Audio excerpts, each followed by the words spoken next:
230 constituencies, and it will be very important. Remember, Madhya Pradesh also has a fairly prominent and visible scheduled caste, scheduled tribes as well, and that is why, for that reason, it remains very important as much for Madhya Pradesh as it is for 2024 elections. Let's go across then on the ground in Madhya Pradesh. Our colleague who's been tracking this specific state assembly elections, Hemendra Sharma, joining me from on the ground. Hemendra, good morning. It's going to be a big day, an important day for the state that you're in. But what a big test for Shivraj Singh Chauhan, 18 years almost in government, anti-incumbency or not, that will be seen. But what are the cues looking like? What are the arrangements looking like? And why should we say Madhya Pradesh is very crucial, as much for the state, Hemendra, as for 2024? A very good morning to you, Pooja. I am in Chhindwara right now, the bastion of the Congress party. In fact, the Congress party won the only Lok Sabha seat in 2019 from Chhindwara, that is Kamal Nath. In 2018, 7 Vidhan Sabha seats, the Congress swept all of them, won all of them. And because that was probably why, because Kamal Nath was one of the chief ministerial candidates along with Jyotiraditya Scindia around that time. But this time around, the Congress party has declared Kamal Nath as the only face for the post of chief minister. There's a lot of excitement amongst Congress workers. The mayor is of the Congress party. Every office, public office, is being led by the Congress party over. So this is the bastion of the Congress party that I am in. As far as the state of Madhya Pradesh is concerned, the Bharatiya Janata Party has been ruling the state for almost 18 and a half years. In 2018, the Congress party came to power, but in 2020 March, Jyotiraditya Scindia left the Congress party and joined Bharatiya Janata Party, and Shivraj Singh Chauhan once again became the chief minister of the state.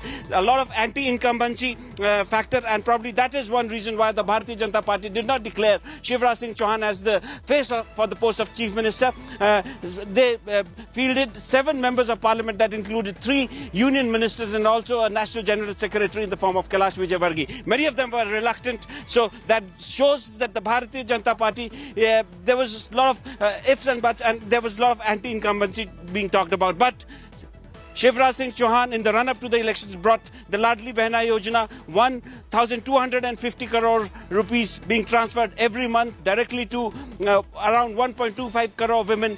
Is that going to be a game changer? That is the question. But the fact that Shivraj Singh Chauhan has not been made the face for the post of chief minister, there is still a question mark around them. And the Congress party, and particularly Kamal Nath, says that there are other issues. There are issues of atrocities against women and children. There are issues like unemployment, price rise that are going to dominate, and the Congress party is going to make a comeback. Whether that happens remains to be seen. The results are going to be out on the 3rd of December, but today a very big day, and both parties are trying to put in their best. In fact, the tone has been set from Bhavarkua police station in Rao and Indore, where a bit of violence has also been reported. So a very crucial... Keep tracking all the latest. It's a very important state. Shivraj Singh Chauhan, Narottam Mishra, V.D. Sharma, Jyotiraditya Scindia. These are 4 important players right now for the Bharatiya Janata Party, and star campaigner, of course, Prime Minister Narendra Modi. I want to bring in also Poulomi Saha, who's joining me on the ground.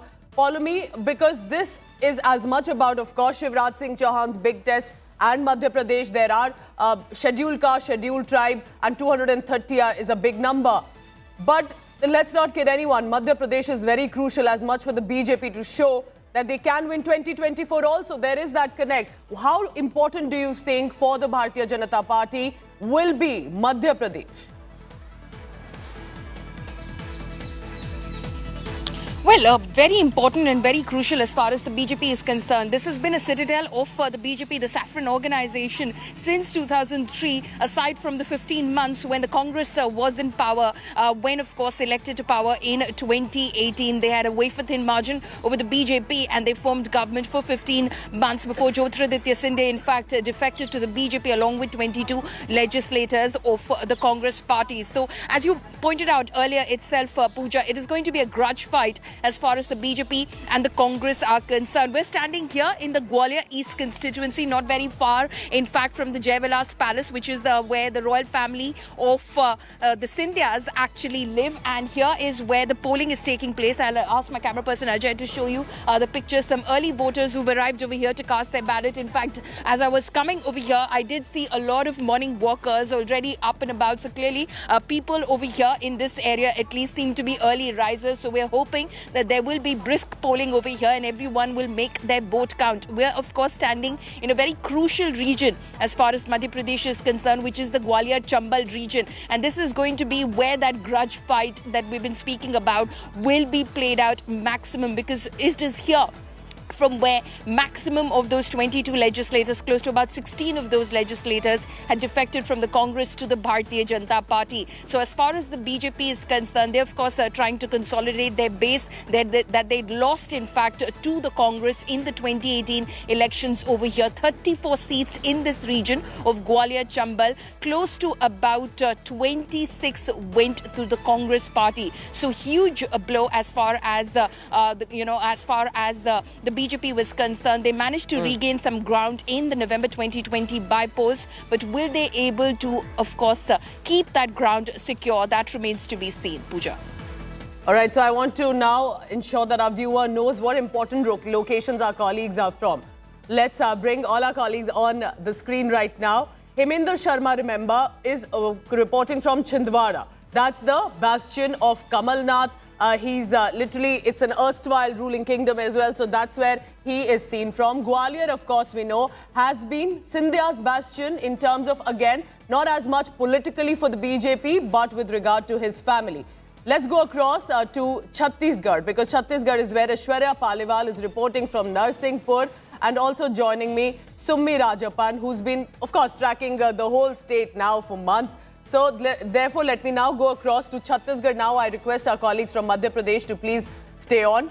In Chhattisgarh, Summi, it is, of course, for the Congress party that they would want to retain, specifically like Rajasthan, they would want to retain Chhattisgarh too. But 70 seats, second phase today, very crucial. What is it looking like? Are people already deciding to queue up, or it's a slow start?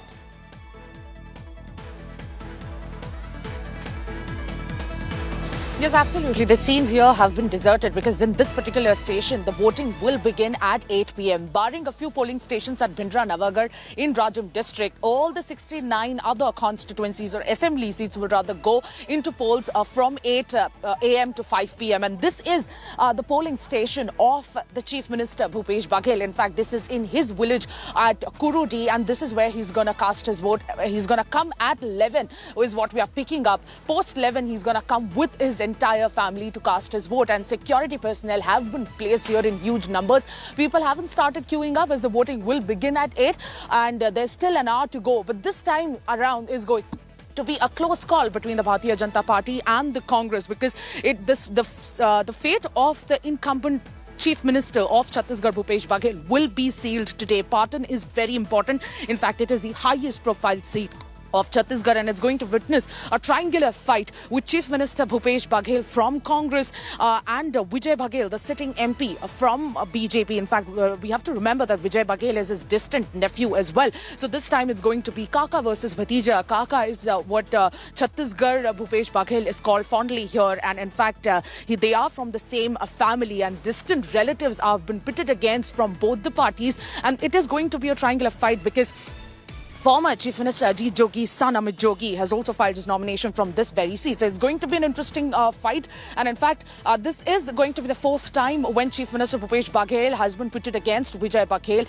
And it's going to be interesting in terms of the voting percentage as well. The larger the voting percentage, the better it is for the Chhattisgarh Chief Minister. And we will see the voter trends, the voter turnout trends coming out at 9:30. And it will decide a lot of factors for the Chhattisgarh Chief Minister as well. And we see the polling station as of now is deserted. Security personnel have been put in place and the media is not allowed to go inside at all. But it is where the Chief Minister Bhupesh Baghel will be casting his vote. It is going to be a close call. People are going to vote on the basis of various issues, including corruption. And we had seen how both the parties had launched their guns at each other during the last day of campaigning. In fact, Prime Minister Narendra Modi himself has visited the state more than 7 times. Union Home Minister Amit Shah had been here for more than 10 times, and that shows how strictly, seriously BJP has been taking the state of Chhattisgarh. It is going to be a very, very interesting day for Chhattisgarh, certainly. I do have a quick question here. For the second phase previously in 2018, didn't the BJP have an edge compared to the Congress party? And that's why they'll be banking a lot on the tribal vote, on Modi factor. A quick answer there, Sumi.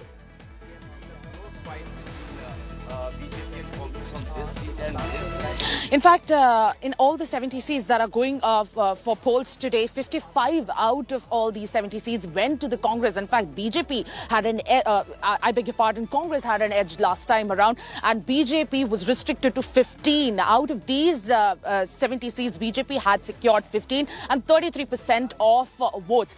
Congress had an edge, however, with 43% of vote, and that was a whopping voting difference that both the parties had. However, Chhattisgarh is a state where both the political parties haven't had a voting percentage difference of 2%. And in 2013, if you look at it, there was a basic difference of 0.75, and it has been a close call in all the 4 elections that have been held. This is going to be the 5th election, and we are going to see a neck-to-neck fight between both the political parties. Congress had definitely the edge last time around as well. Congress is banking heavily on the state of Chhattisgarh. Remember, Chhattisgarh is very interesting. The manner in which they voted for Lok Sabha 2019 was very different from how they voted in state assembly elections in Chhattisgarh. Meanwhile, let's go across to Madhya Pradesh. It's with the assembly election polling that has started. Madhya Pradesh will be voting on 230. But we have some news coming in. Take a look at these visuals. It does not look like a peaceful start for Madhya Pradesh elections. BJP Congress workers came face to face. Police fired tear gas as well. There was commotion reported right outside the police station. Hemendra Sharma is joining me quickly on that. Hemendra, what location was this in Indore? What exactly happened? Because just a night before elections, such violence. And I also see smoke that has emanated from that area, scuffles being seen. What happened? Well, this happened late last night or early morning today, and this is the Rao Vidhan Sabha, and this comes under the Babar Kua police station. Jitu Patwari of the Congress party, who's the sitting MLA, he's contesting elections, and Madhu Verma from the Bharatiya Janata Party is challenging him. Late last night, there were reports that some people were distributing something to the electorates, trying to convince them to vote for them, and this was noticed by members of the other party, and this led to a scuffle. Initial reports suggested that it was the people who were distributing these gifts, they were supporters of Jitu Patwari. Police reached this spot. They tried to diffuse the situation. This led to a scuffle. After the scuffle, there was further argument. People started arguing each other. Then the situation became such that police had to intervene. And when the situation couldn't be brought under control, police had to resort to mild lathi charge, and thereafter tear gas was also used to disperse the crowd. The situation out there at Rao is right now under control, but still tense because this is the beginning of an election, a fiercely contested election. Madhya Pradesh goes to the polls in the single phase today. All 230 seats are going to the polls today, and Indore in particular considered stronghold of the Bharatiya Janata Party, and Jitu Patwari, a sitting MLA, challenging the Bharatiya Janata Party in Indore. So their sort of scuffle at the beginning of the election is not a very good sign, but nevertheless the situation is still under control. All right, so tracking all the latest on that, Madhya Pradesh, and this shows that tempers are clearly running high. 230 constituencies, and also in important areas with the scheduled caste and scheduled tribes as well, where are specific seats, high number for any state assembly this time, and that are heading for elections, which Hemendra Sharma, Paulomi Saha, Aishwarya Paliwal will be there on the ground tracking the latest. This is, remember, a countdown to the big 2024 semi-final tour, where a highly anticipated showdown. Madhya Pradesh poised for a single-phase assembly election, setting the stage for a fierce contest between ruling BJP and Congress. 5.6 crore voters, 230 constituencies, and they will seal the fate of 2,533 candidates from different parties in the race. Remember, litmus test for BJP's endurance, 18 years in government, and Congress's ability to regain control of the government after the 2020 debacle. Now, BJP and Congress both have dominated the electoral narrative here. So today's elections in Madhya Pradesh will be a classic clash of two big titan leaders, as they are called.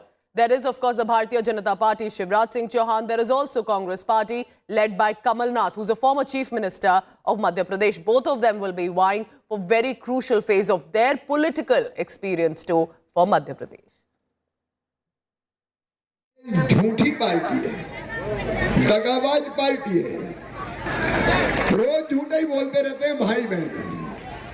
Congress ने इनको झूठा ही बोलना सिखाया है और मुझे तो इतनी गाली देते हैं, इतनी गाली देते हैं। कांग्रेस कई तरह के झूठ बोलेगी, अभी कई तरह के कह रहे हैं हम भी दे देंगे, तुमने आज तक कुछ दिया जो अब दोगे? अरे जब ये कांग्रेस की सरकार आई तो मेरी सब योजना बंद कर दी।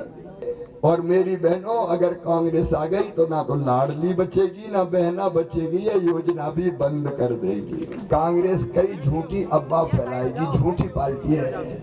कोई कहती आदिवासियों की जमीन छीन लेगी, अरे कोई जमीन छीन सकता है?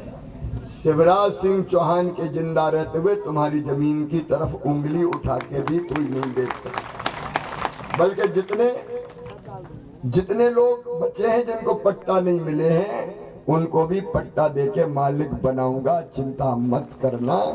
मैं सबसे पहले गरीबों के लिए हूं। कांग्रेस जहां भी सत्ता में है, वहां उसका एक ही एजेंडा है, लूट लूट लूट, भ्रष्टाचार भ्रष्टाचार भ्रष्टाचार, जनता पर अत्याचार अत्याचार अत्याचार। एक महाज्ञानी कांग्रेस के कह रहे थे कि आप सबके पास made in China mobile phone होता है। अरे मूर्खों के सरदार, किस दुनिया में रहते हैं ये लोग? कांग्रेस के नेताओं को अपने देश की उपलब्धियां न देखने की मानसिक बीमारी हो गई है।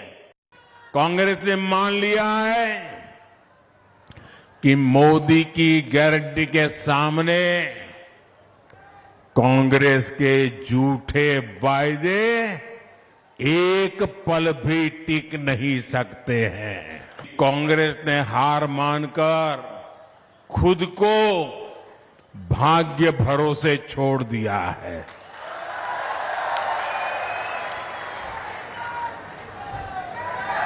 अब साधु महात्माओं के पास दोहरे धागे के लिए जा रहे हैं, कुछ नसीब खुल जाए।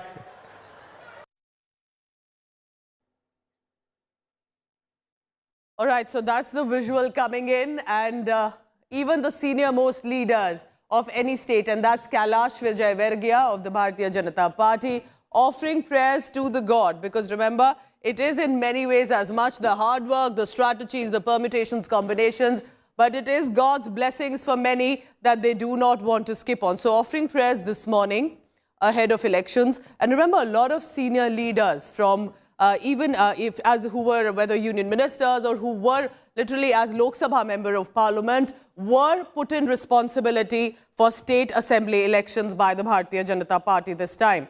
Kailash Vijay, senior leader of the party, offering prayers. This is, it appears that it is his residence as well, and we'll go across and try and catch a word also from Kailash Vijay in just a short while.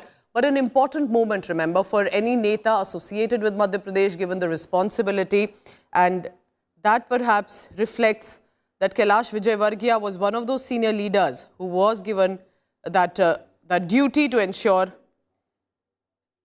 that Shivraj Singh Chauhan returns as the Chief Minister. Basically, the Bharatiya Janata Party wins the election.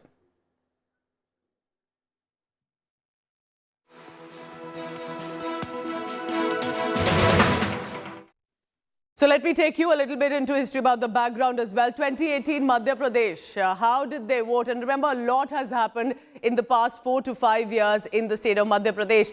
It was 114 for the Congress party out of 230 seats and 109 for the Bharatiya Janata Party. Others got 7. But we saw what happened in the past few years, specifically the manner in which Jyotiraditya Scindia had jumped from the Congress party into the Bharatiya Janata Party, how BJP has managed to retain the government in the state of Madhya Pradesh. But that is where it's going to be crucial with regard to how Shivraj Singh Chauhan, if and when he can possibly retain. What was the vote share about? How did the people vote for the BJP and for the Congress party? It was very close, 41% for the BJP and for the Congress party. Can this bring a surprise? Because anti-incumbency will be a big issue. Can Shivraj Singh Chauhan government beat that in Madhya Pradesh? Listen in now to the opposition leader, Kamal Nath, who's leading the United Congress Party. He's been a former chief minister, veterans, very senior leader of the Congress Party, political expertise at his hand. Can he bring the Congress Party back to Madhya Pradesh? Here's what he told India Today. My first question to you is that you have fought and won many elections, but this is the second state election with you at the helm. What's the difference between 2018 and 2023? And the first thing is, when the 2018 election was held, I had been the PCC president only for 4 months. Yes. Now, I've had 4 years, I've built the organization, and our contest is not with the BJP alone, but with the organization of the BJP. And that's what I built in the last 4 years. Sir, in March 2020, when your government fell, everyone thought that you would be packing your bags and flying off to Delhi, but that didn't happen. Is this election some kind of an avenging kind of an act? The way they brought down your government? I don't avenge anything. For me, it was a pursuit of fulfillment, that we must save Madhya Pradesh from the hands of the BJP. And today, that is what I'm talking about. Sir, in 2018, I saw you campaign. At that point in time, a lot of reference was made about the Chhindwara model of development. This time around, when we see the campaigning of the Congress party, there is not much of a reference to that. Why is it so? It's not any particular reason. Just now there are other issues. Corruption, unemployment, farmers' distress, small traders. Everybody is unhappy with the government. And that is my appeal to the people of Madhya Pradesh, to vote for the truth. Sir, we have seen over the period of time, ever since you came to Madhya Pradesh, there is a lot of religious thing coming into the political discourse. You built the biggest Hanuman idol in Chhindwara. But that was not part of the political discourse in 2023. Now this is being talked about by Congress. Is it because the Congress is not talking about it? The BJP. I built this temple 14 years ago, yeah. and yes, there's no politics in it. Yeah, there's no politics in it now. So the BJP gets a stomachache if I visit a temple, if I say prayers. Why should it bother them? Why do they bring religion onto a political platform? And why do they take politics to religion? Sir, in the run-up to the elections, the BJP brought in this Ladli Behna Yojana. They are giving 1,250 rupees to almost 1.25 crore women. You have also said that 1,500 would be given to women. But sir, my question is that since they are already giving this money to women, do you think that this would impact the outcome of elections? These women voters could get attracted towards the BJP? I had first announced 1,500. Shivraj Singh, after 18 years, made his Baghel Ladli. So if that is Kamal Nath of the Congress party, what's Union Minister Kailash Vijay saying right now in Madhya Pradesh to Saeed Ansari? नेताओं का एक विशेष गुण रहा है और इसलिए एक minute ऐसा है कि उनका एक गुण रहा है कि हमेशा विपक्ष को पछाड़ना। जब ये निर्णय लिया गया कि वरिष्ठ लोगों को लड़ना है तो कांग्रेस 6 महीने तक तो बेहोश रही, उनको समझ में नहीं आया कि क्या निर्णय लें। और इसलिए हम मानते हैं कि वरिष्ठ नेताओं का निर्णय बहुत जबरदस्त था और उसके कारण एकदम हमको बढ़त मिल गई और उसी दिन से जिस दिन हम लोग डिक्लेयर हुए सरकार बनाने की श्योरिटी हो गई। कैलाश जी, आपके आने के बाद जब से आप यहाँ फील्ड में आए, यहाँ पर जो सियासी पारा काफी बढ़ गया। राव में कल जो घटना हुई, राव में सामने आ गए बीजेपी और कांग्रेस के कार्यकर्ता। आपके विधानसभा क्षेत्र में भी 24 घंटे में टसल हुआ है संजय शुक्ला और आपके समर्थकों के बीच में। ये जो राव में हुआ और इंदौर में हो रहा है, ये आखिर क्या है? ये फ्रस्ट्रेशन है कांग्रेस का। कांग्रेस को लग रहा है कि हम चुनाव हार रहे हैं, तो वो इस प्रकार के हरकतें कर रहे हैं, तो हमें कोई फर्क नहीं पड़ता। तो जनता हमको भी पहचानती है, उनको भी पहचानती है। वो लोग गुंडागिर्दी करने की कोशिश कर रहे हैं, पर जनता ही उनको जवाब दे रही है, हम लोग नहीं जा रहे। ये फ्री की रेवड़ी की बात हो रही, कि फ्री की रेवड़ी बांटने की बात हो रही थी, मतदाताओं को रुझाने की बात हो रही थी, इसलिए ऐसा हुआ कैलाश जी, जो आरोप लग रहे हैं। ये सब बेकार की बातें हैं। हमने विकास किया है और विकास के नाम पर ही हमको वोट मिल रहे हैं। 18 वाली स्थिति ना हो कैलाश जी, आपको लगता है कि वो स्थिति नहीं होगी इस बार, और उसका कारण क्या है? या लाडली बहना कितना बड़ा एक ट्रम्प कार्ड रहा? देखिए, हम और कॉन्फिडेंस में थे 18 में, और कांग्रेस ने बहुत लुभावने वादे कर दिए थे। 999 वादे किए थे उन्होंने, एक भी वादा पूरा नहीं किया। तो अब कांग्रेस बेनकाब हो गई, कांग्रेस के नेता बेनकाब हो गए। आपने देखा होगा कांग्रेस की सभाओं में भीड़ ही नहीं आ रही थी। राहुल जी और प्रियंका जी की सभा में बड़ी मुश्किल से किराए की भीड़ जुटा कर उन्होंने भीड़ करी, पर स्थानीय नेताओं के कार्यक्रम में भीड़ ही नहीं आ रही थी। मैंने लगभग 103 विधानसभाओं में भ्रमण किया, और बड़ी बड़ी सभा है, मेरा सोशल मीडिया आप देख सकते हैं। अपने आप लोग आ रहे हैं, भारतीय जनता पार्टी को सुन रहे हैं, भारतीय जनता पार्टी को प्यार कर रहे हैं और विश्वास दिला रहे हैं कि इस बार फिर से भारतीय जनता पार्टी की सरकार बनेगी। मोदी फैक्टर कितना इंपॉर्टेंट है? आप बार बार कह रहे हैं कि नरेंद्र मोदी वो चेहरा है, उनकी अगुवाई में आप लड़ रहे हैं, तो ये बार बार मोदी फैक्टर को आगे आप रख रहे हैं, ये आपकी रणनीति है, या आप चाहते हैं कि शिवराज सिंह चौहान की जगह मोदी फैक्टर ही वो लीड करे मध्य प्रदेश में? देखिए, हमारे यहाँ एक रणनीति बनती है प्रदेश में और देश में। इस बार देश ने ये निर्णय लिया कि सभी राज्यों में मोदी जी के नेतृत्व में चुनाव लड़ा जाए, और इसलिए मोदी फैक्टर तो है ही इस देश के अंदर। हम बचपन से नारे लगाते आ रहे हैं, बीजेपी की क्या तैयारी, बच्चा बच्चा अटल बिहारी। तो हमारी तो जो नेता रहता है वो निश्चित रूप से हमारे लिए मार्गदर्शक होता है, और उसके नेतृत्व में हम चुनाव लड़ते हैं। All right, so if that is BJP in the government in Madhya Pradesh, they'll want to return. In Chhattisgarh, it is the second phase of the polling, 70 seats, very crucial, specifically with regard to the tribal vote. And that is what the parties will be wanting to cash in on today. We'll be returning after a very short break to the state of Chhattisgarh, where the Congress is in government. Will they retain the power, or will the BJP spring a surprise? That and more after a very short break. Stay tuned to very important states heading for elections today.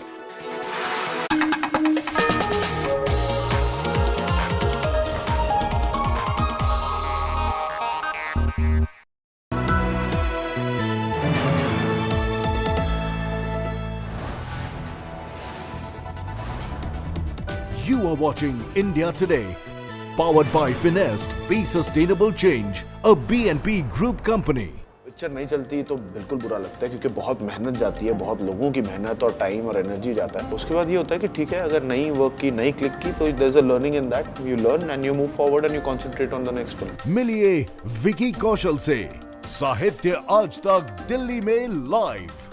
Free entry के लिए register करें www.aajtak.in/sahitya पर, या missed call दीजिए 9310330033। Get ready for an immersive journey into the heart of news, politics and insights that matter. Join India Today now on WhatsApp with the #1 election team as we gear up for the upcoming assembly elections.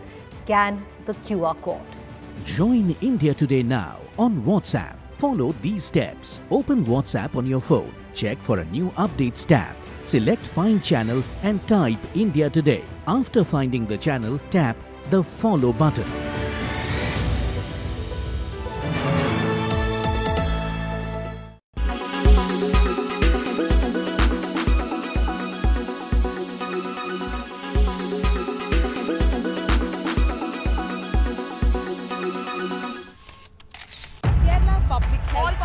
Traveling from different parts. Armed with facts, Looking at political back. she takes the news by its horns. Do you think the future of these students are not hampered? Fierce, bold and direct, setting the tone for the biggest stories from every corner and every angle. Expect nothing but the unfiltered truth. News first, niceties later. Watch me, Nabila Jamal, on India Today. Make your media plan smarter with India Today Live TV on your connected devices. Amplify your brand with 100 million smart internet viewers. To advertise, mail us at sales@aajtak.com. Make your media plan smarter with India Today Live TV on your connected devices. Amplify your brand with 100 million smart internet viewers. To advertise, mail us at sales@aajtak.com.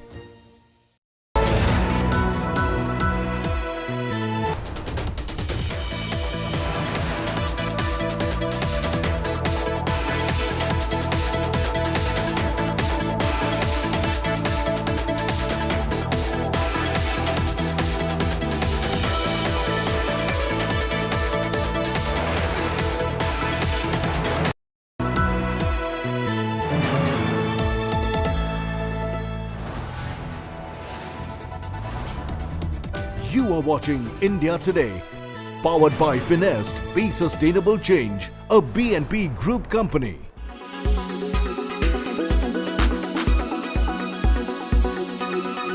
From DC to Delhi, from LA to Bombay, this sort of misuse of technology doesn't go unnoticed. And a lot of the people that the Tech Today team spoke to seem irate with how the series of unfortunate events have played out. Have a look.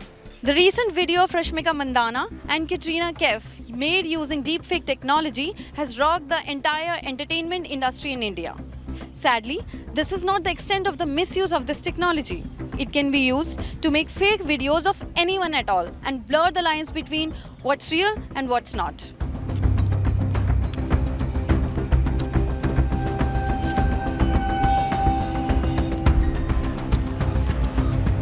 Does this incident make you, concerned about you posting your own pictures and all on social media platforms? Definitely, yes. The AI technology is letting anyone use your social media image, and they can crop it, if I can say in a layman language, and they can put another person's picture. So I think the same thing has happened with Katrina Kaif also. Right now, since most of celebrities' pictures are there on social media, everybody has access to everything.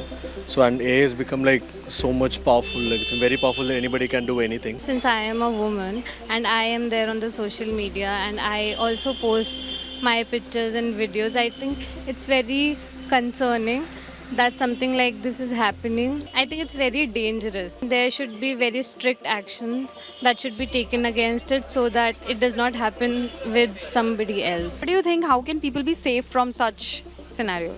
The government has to put it in its foot. There has to be laws. The authorities have to be aware.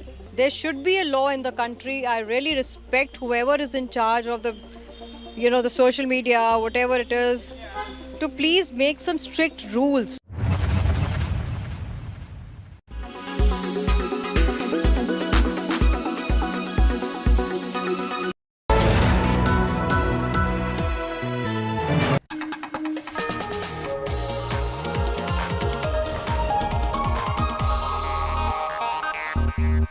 Co-presented by आपका Joy Bharat का Joy e-bike, co-powered by Parul university Vadodara Gujarat.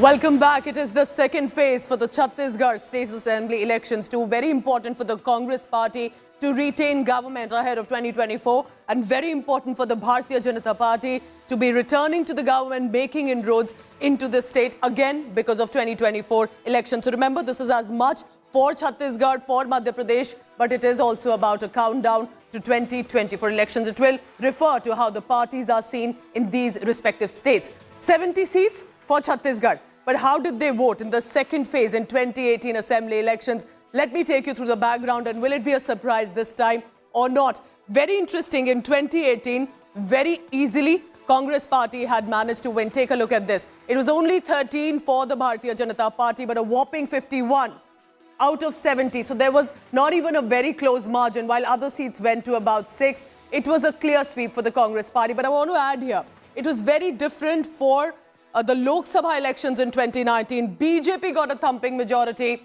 in the Lok Sabha polls for Chhattisgarh. So there is, of course, that differentiation too. Summi Rajapan, who has been reporting extensively from the state of Chhattisgarh, who knows exactly what's been happening on the ground. Summi, this is going to be very important. Unlike Madhya Pradesh, where there was a change of government also in 2020, but for Chhattisgarh, it has been a good run for Bhupesh Baghel, but it's also been a very good run earlier for Raman Singh.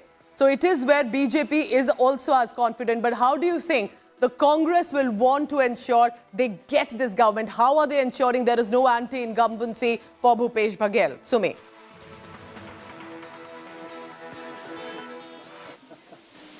It is certainly safe to say that there is a certain degree of anti-incumbency against the Congress as well, and it is going to be challenging for the Congress party.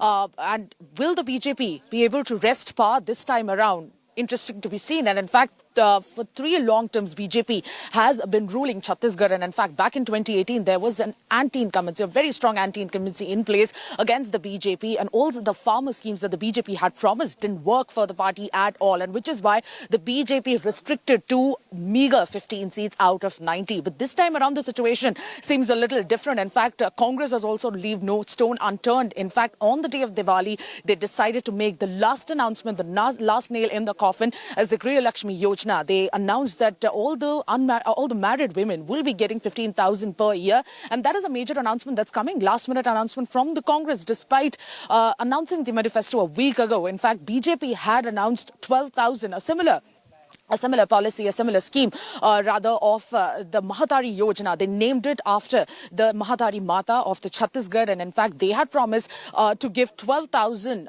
to all the married women if they come to power. And a similar concept was introduced by the Congress. And that shows how Congress has been trying its level best to level up. Sumi, can you also quickly show us around what do the polling station, the area in Durg look around you? Because it is as much often a festive season, and I'll go to Sumi for that as well. But before that, I just want to give a background of what did the vote share look like so we get an understanding of the situation. Look at this illustration, the graphics that we have prepared for you. 33% while was for the BJP with regard to vote share. It was 42% for the Congress party. So it has been a smooth run for the Congress party in Chhattisgarh, and they have managed to retain the government. But it will clearly not be as easy, remember, when it comes to, at least this time, so close to 2024, to battle. And that will be their real test, a test for Bhupesh Baghel, with recently the Mahadev application controversy that's also erupted. But they, as our reporters have been also stating, despite anti-incumbency, they'll bang on the schemes, on the welfare issues that have been mentioned as well. So I want to quickly go back to Sumi Rajapan for a quick question there. Sumi, it is a tribal belt. BJP wants to ensure they get the tribal vote this time that they could not really manage earlier in 2018, or whether for Madhya Pradesh or for Chhattisgarh. And this time, that will be an important factor. Tell us about that while you show us around the polling station in Durg in Chhattisgarh.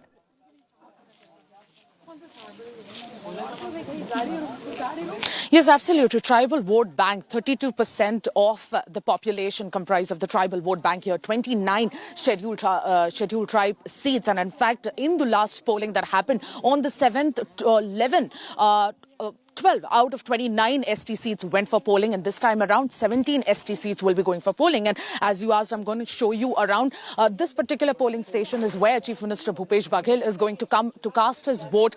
In fact, he will come with his family post 11, and that's what we are picking up at the moment. But this entire polling station has been deserted so far. There's less of movement as of now, but people had started queuing up. However, after finding out that the voting will begin at 8, they left. A few people, a handful of people. However, we are witnessing the CRPF personnel deployment, quite a stringent deployment here. And remember, 9 polling booths of Bhindra Navagarh in Rajam district has already, these are the areas where the voting has already begun from 7 to 3. And in fact, the other 69 assembly constituencies will be voting between 8 to 5. And these 9 well, that will be the hope, Sumi. That will be the hope that this will pick up. And in Chhattisgarh, usually people do come early. They did come. They realized 8 a.m. was the polling time. They've gone back, finished other work, and they return. So, of course, while we continue to bring you statistics, background of what this interesting election is going to be for Chhattisgarh, which is second phase this time on 70 seats. And I'm talking about important scheduled caste, scheduled tribes. Scheduled caste tribes, scheduled caste constituencies are about 9, while 17 seats for the scheduled tribes. It's a tribal belt. It's going to be very crucial for both parties. Also joining me from Ambikapur is Rahul Gautam in Chhattisgarh today. Rahul, any people around you right now, or they are taking it slow, but it will perhaps likely pick up in the next few hours. But what an important state for the Congress party. The few states that they are governing right now in the country, apart from Rajasthan heading for elections, is also Chhattisgarh. They wouldn't want to miss out on this state. Absolutely, Pooja. Chhattisgarh is one of the crucial states as far as Congress Party is concerned. And right now I'm reporting from Ambikapur. This is one of the modern polling stations that have been made by Election Commission. And we've been informed that around 11 a.m. Chhattisgarh Chief Minister Mr. T.S. Singh Deo will be coming in here along with his family to cast his vote. Around 10 a.m. he'll be going to Mahamaya Mandir, which is the family goddess temple. And obviously, certainly he would be needing Hanuman temple, and thereafter he's going to go to the polling station, which is just about... Chhattisgarh. Rahul, I'll come to you in just a short while from Chhattisgarh going to Madhya Pradesh. You're looking at Kamal Nath, who's leading the Congress party this time very strong. Comes to cast his vote over here at Chhindwara. The first thing to do is that he goes to this temple and then offer his prayers, and after offering his prayers, he then goes to the polling station and casts his vote. And this is a ritual that has been happening ever since he has been contesting elections over here in Chhindwara. So as you can see, Mr. Kamal Nath.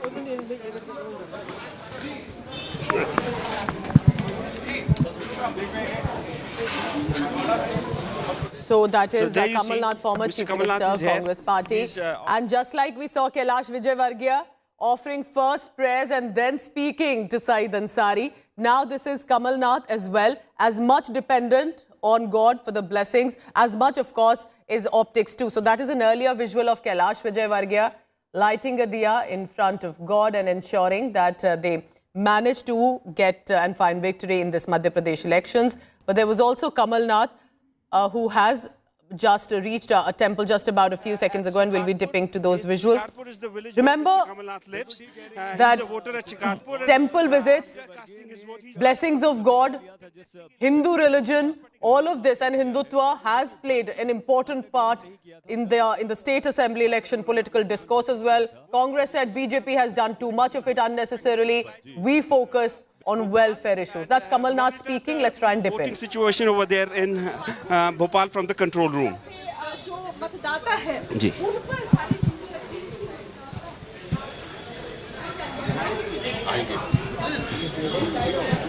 The man you're looking at is a former Chief Minister of Madhya Pradesh. He'll want to return to the government. Remember, it was the Congress party that had won in 2018. And with a good number in the state of Madhya Pradesh. But it was in 2020 when Jyotiraditya Scindia rebelled and went to the BJP, the government collapsed. And then, of course, Shivraj Singh Chauhan returned to a nearly over 18 years of government in the state of Madhya Pradesh. But now under the leadership of Kamal Nath, because he didn't leave. As my colleague Heminder Sharma asked him, he didn't pack his bags and left. He returned, got the Congress party united. Heminder, coming to you. So Hanumanji's blessings today, this morning, and as much as Kamal Nath may want to say that religion may not be playing an important role in politics and optics, it is in many ways. Whether it's personal, of course, as it appears for blessings, it is, of course, in some way political optics. Go ahead. Well, Mr. Kamal Nath is a Bhakt of Lord Hanuman, and Mr. Kamal Nath has built the biggest idol of Lord Hanuman over here in Chhindwara. And Mr. Kamal Nath, it's a ritual for him every time Mr. Kamal Nath goes to cast his vote. This has been happening ever since he has been casting his vote over here in Chhindwara. He's here at this Sonsar constituency. He's not a from this constituency, but Shikarpur is part of Sonsar, and Sonsar is where he casts his vote every time around. Mr. Kamal Nath has been, and here you see Mr. Kamal Nath is coming and offering his prayers to Lord Hanuman. He is a Lord Hanuman Bhakt. He has been, as I told you, he has built the biggest idol of Lord Hanuman over here in Chhindwara. And every time Mr. Kamal Nath casts his vote, he comes to Chhindwara and offers his prayers to Lord Hanuman. And he's accompanied by the Member of Parliament from Chhindwara, Mr. Kamal Nath. He's also here. They are offering their prayers. And as you can see, after offering these prayers to Hanuman, Mr. Kamal Nath will be going to the adjoining polling booth where he's going to cast his vote. No matter how you say, what you say, that religion is not part of the political discourse, but the BJP in Madhya Pradesh has been trying to make construction of Ram Temple as an issue, and to which Mr. Kamal Nath has responded that he has never brought religion to his politics, and it is a matter of his personal faith that he has constructed the temple, and also it's a matter of his personal faith that he always... Heminder, this is his home turf. 9 times Member of Parliament from Chhindwara, so he knows the constituency fairly better than many other netas do. Sir, one small question किया है क्या कहेंगे madam है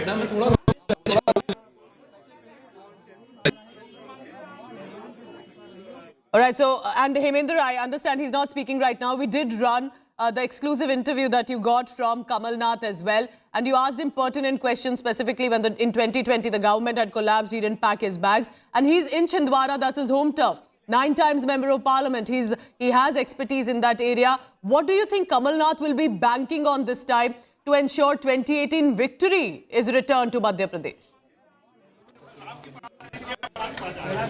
Well, Mr. Kamal Nath, he won the elections for the Congress party in 2018. And he was the chief minister of the state in 2018. But in 2020, Mr. Jyotiraditya Scindia left the Congress party, defected to the Bharatiya Janata Party, and Mr. Kamal Nath's government was brought down. Thereafter, it was, people were saying, and it was believed that Mr. Kamal Nath would be leaving the state and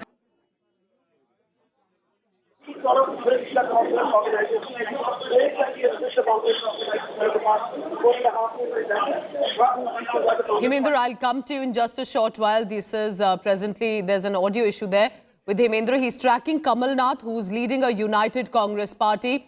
Former Chief Minister, 9 times Member of Parliament. He's the strongest face Congress party has in the state of Madhya Pradesh. And he's got them the victory. He got them the victory in 2018. But of course, we saw with Scindia's rebellion that the government collapsed and BJP returned to power in Madhya Pradesh. So an 18-year run for Shivraj Singh Chauhan, but then we had a heavy anti-incumbency factor too.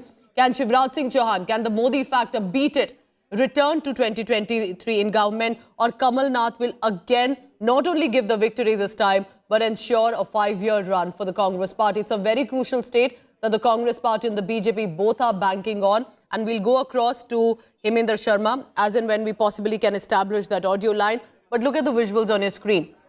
All hard work aside, as our colleagues on the ground are telling us, that of course, while religious discourse has been a part of political narrative, electoral narrative this time, but it's also personal faith. Kamal Nath, a Hanuman Bhakt, offering prayers to the Lord Hanuman statue there in Chhindwara, near Chhindwara. Then there's Kailash Vijay of the Bharatiya Janata Party offering prayers at his home. It is an important day. They've put in all the strategies, the permutations, combinations. They have ensured that they've done what needs to be done on the ground. Now, of course, a bit of added blessings from the God to ensure their victory is to them. And it is important for both BJP and the Congress party. So we are looking at 230 constituencies, one of big states that any party would want to ensure that they are in government about. And with also a tribal vote bank, there are about scheduled castes 35 seats, scheduled tribes about 47. And Madhya Pradesh and Chhattisgarh were where the Bharatiya Janata Party couldn't really get a good tribal vote. And it is a tribal belt that the Bharatiya Janata Party will want to ensure they have the confidence of this time. But the Congress party knows that if they can win 2018, which was a public margin, public mandate, I correct myself, and they got it in Chhattisgarh too, why there is no reason that they cannot win 2023 elections too. Also remember, while there are political veterans literally from whether it's Shivraj Singh Chauhan to Kamal Nath, in Madhya Pradesh there are also about first-time voters. 22 crore, we are being told, are possibly the first-time voters in the state of Madhya Pradesh, and that's going to be very important. 64,523 are the polling booths, and this is where the decision will be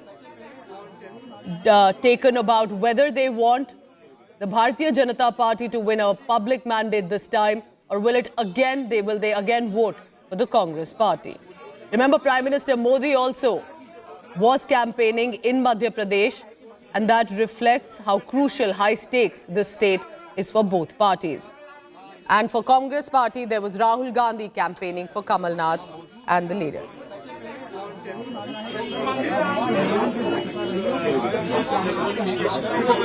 So for Madhya Pradesh, 230 constituencies. For Chhattisgarh, second phase, 70 constituencies, two very important states. As much for the Assembly as for 2024. I'm heading into a very short break. This, of course, is our big story this morning. But I have ensured that you're always updated with news, and that's why you can scan the QR code on your screen. It will keep you updated with election news with our top election team on the ground as well. I'll be returning shortly after a break.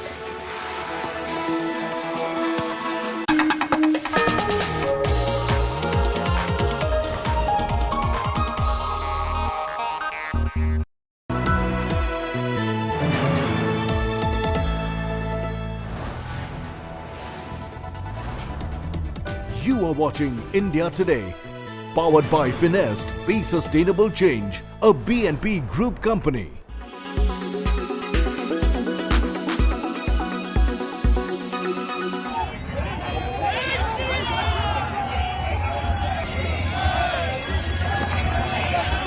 BJP's T. Raja Singh is eyeing a hat-trick in Telangana this time.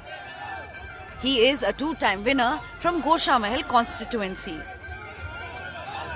As State of War Telangana hots up, T. Raja Singh has trained his guns on Asaduddin Owaisi, accusing the AIMIM chief of selling minority votes.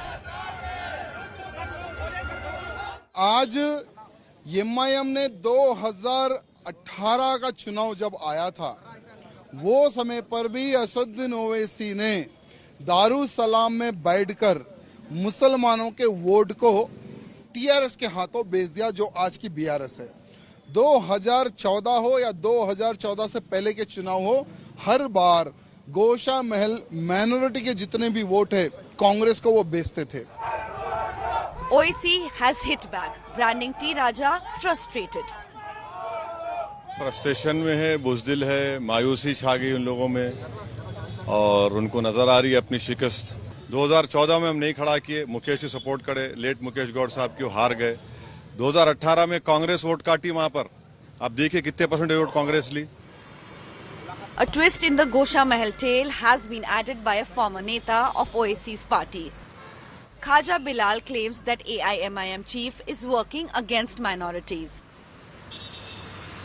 हम party में रहते हुए असदुद्दीन ओवैसी साहब से हमने बार बार ये पूछा कि गोशामहल से एमआईएम को एक अच्छी सी स्ट्रैटेजी बनाना चाहिए और वहां पर हम कॉन्टेस्ट करना चाहिए, लेकिन असदुद्दीन ओवैसी साहब को पता नहीं ये टी राजा सिंह से ऐसी क्या मोहब्बत है जो उस मोहब्बत के मद्देनजर उन्होंने वहां पर कैंडिडेट नहीं डाला। असद साहब की नजर में अजहरुद्दीन को हराना जरूरी है, राजा सिंह को हराना जरूरी नहीं है।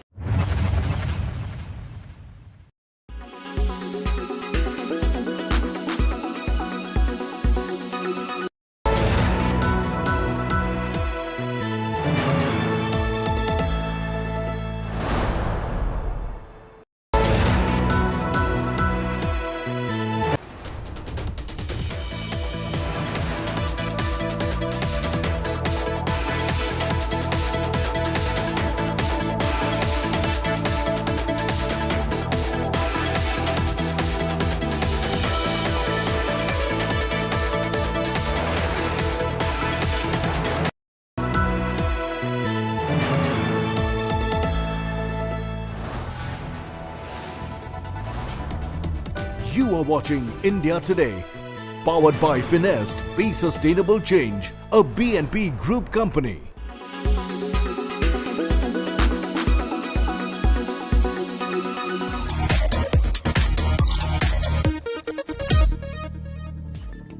The big launches from Google to the festive sales here in India and all your tech queries answered and a lot more on your favorite technology show. I'm your host Ayush Alamadi and this is Tech Today.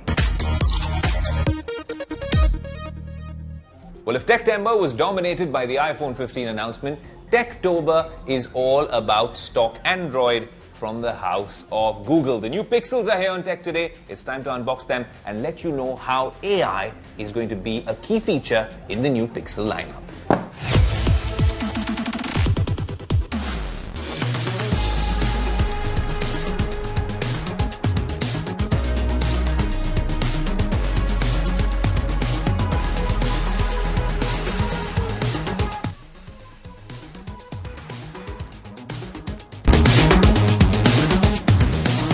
There you go. the flagship phone which is all set to give some tough competition to the iPhone 15 Pro Max and the Samsung S23 Ultra, the Pixel 8 Pro. If you're a fan of stock Android and you've joined the AI revolution, this might be a worthy companion. And its younger brother, the Pixel 8. Now, both of these come with Google's new Tensor, which is a G3 chip. But with that G3 processor come a bunch of pros and cons. The pros, of course, are that you have not seen better AI tech-loaded devices in the market. This device is genuinely going to make a lot of people stand up and take notice. The cons are that, you know how they say two siblings are the, well, two eyes of the parent? That's not necessarily the case. A lot of the features that are available here won't be available here. They're calling it some sort of a paywall, although both devices will come with an unprecedented 7 years of software updates. Let's start off with the big boy, which happens to be the Google Pixel 8 Pro.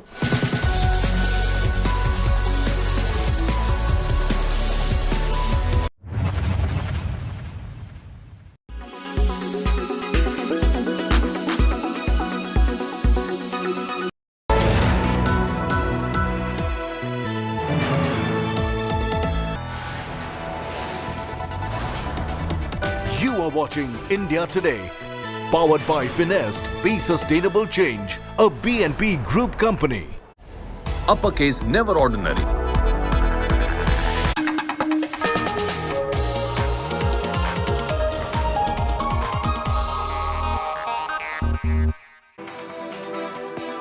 Good morning and welcome. It's the big election morning. It's the second phase for Chhattisgarh on 70 seats and it's the single phase state for Madhya Pradesh with 230 constituencies.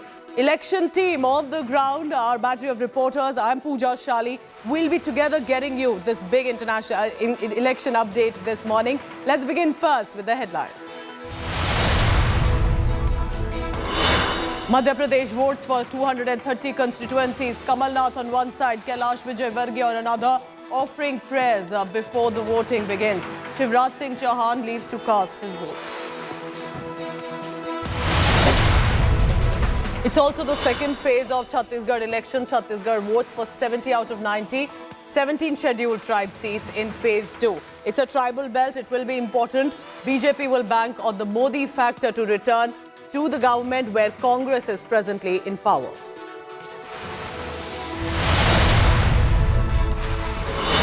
Meanwhile, in other stories, 40 workers trapped for nearly 150 hours. New drilling machines get going. Rescue teams execute Plan B.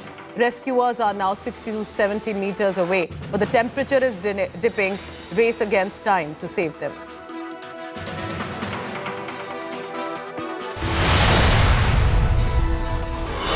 In international story, Israel reveals more Hamas horrors. Kids' bedrooms used to stock weapons. Hamas hid the rockets under babies' beds.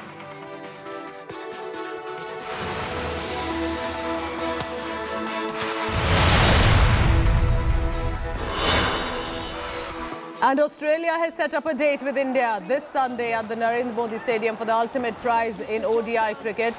Aussies brushed aside South Africa in the second semi-final. What a game of cricket. Two terrific semi-finals, but it's Australia. Co-presented by आपका Joy Bharat का Joy Joy e-bike. Co-powered by Parul university Vadodara Gujarat.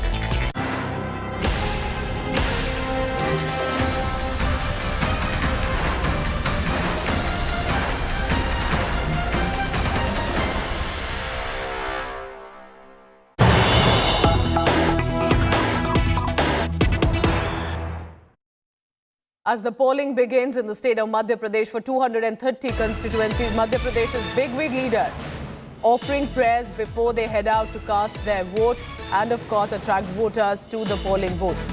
Kamal Nath, who's leading a United Congress camp this time for the state of Madhya Pradesh, and they had won in 2018 too. They'll want to return and reframe that victory. He's offering prayers, offering puja. This was at the Hanuman temple near Chhindwara.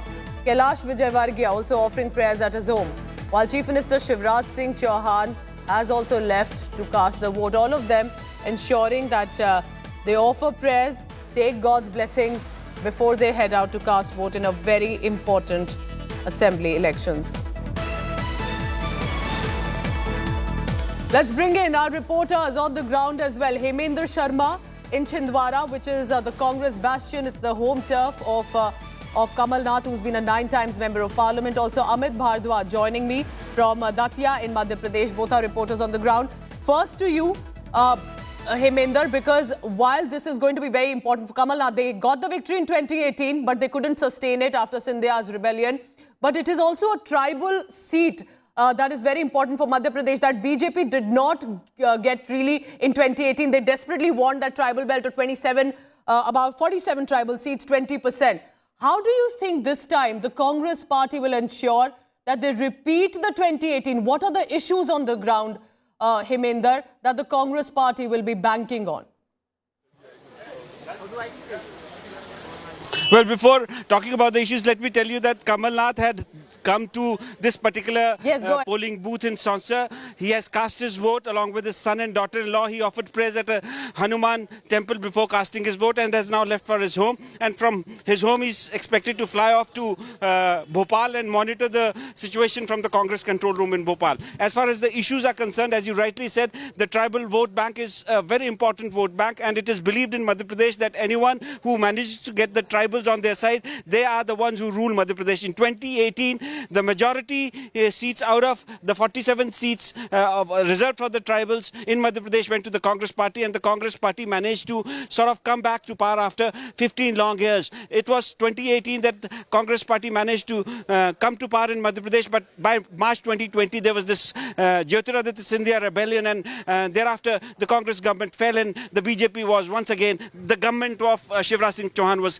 constructed in Bhopal. So the Bharatiya Janata Party, not just in Bhopal but across the country, is trying to woo the tribal vote. They claim that President Murmu became president during BJP's time, and they have been offering various shops to the tribals. In Bhopal, they have changed the name of the Habibganj railway station to Rani Kamlapati railway station, and many other things have been offered to the tribals. The Congress, on the other hand, has been claiming that the tribals, they have been the Bharatiya Janata Party calls them Vanvasis rather than Adivasis. Rahul Gandhi is pitching that they are the ones who have got the first right on resources across the country. They are the first inhabitants of the country. And one major issue that is going to haunt the Bharatiya Janata Party as far as the tribal vote bank in Madhya Pradesh is concerned is the urination incident of Sidi, in which a tribal man called Dashmat Kaul, a small-time BJP leader, a representative of the local BJP MLA, he was caught on camera urinating on his face. The tribals got infuriated by that, and Shivraj Singh Chauhan realized the gravity of the situation, and it is because of that that he airlifted Dashmat Kaul from Sidi and brought him to Bhopal and washed his feet.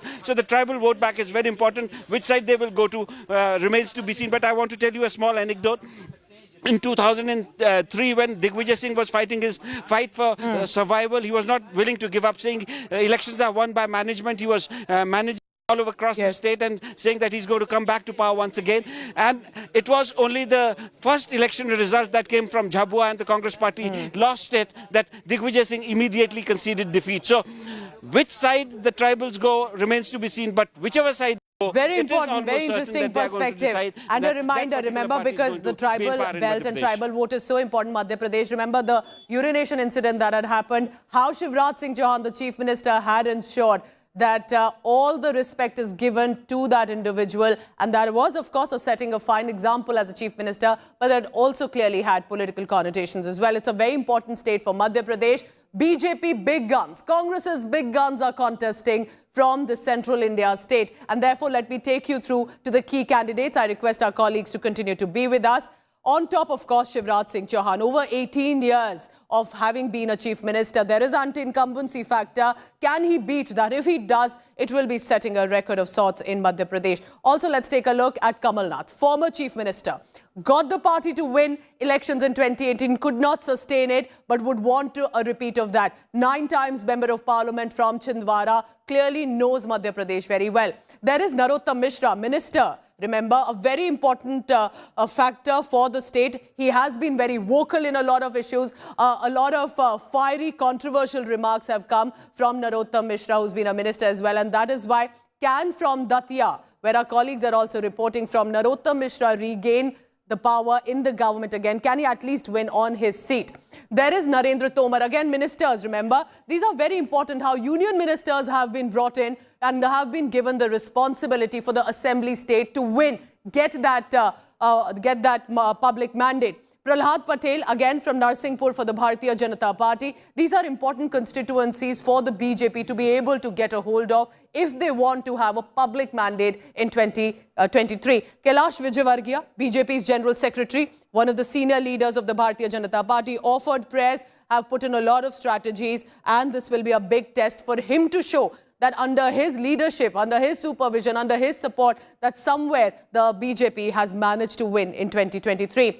Now, Fagan Kulaste, Bharatiya Janata Party's from Nivas constituency, union minister, like I was mentioning. This time for Madhya Pradesh, it was very interesting how senior ministers in the union and in the union government, in the centre, have been tasked with the responsibility for the assembly elections of 230 constituencies. A message to go, fight polls, get public mandate, and that will make you perhaps a bigger politician.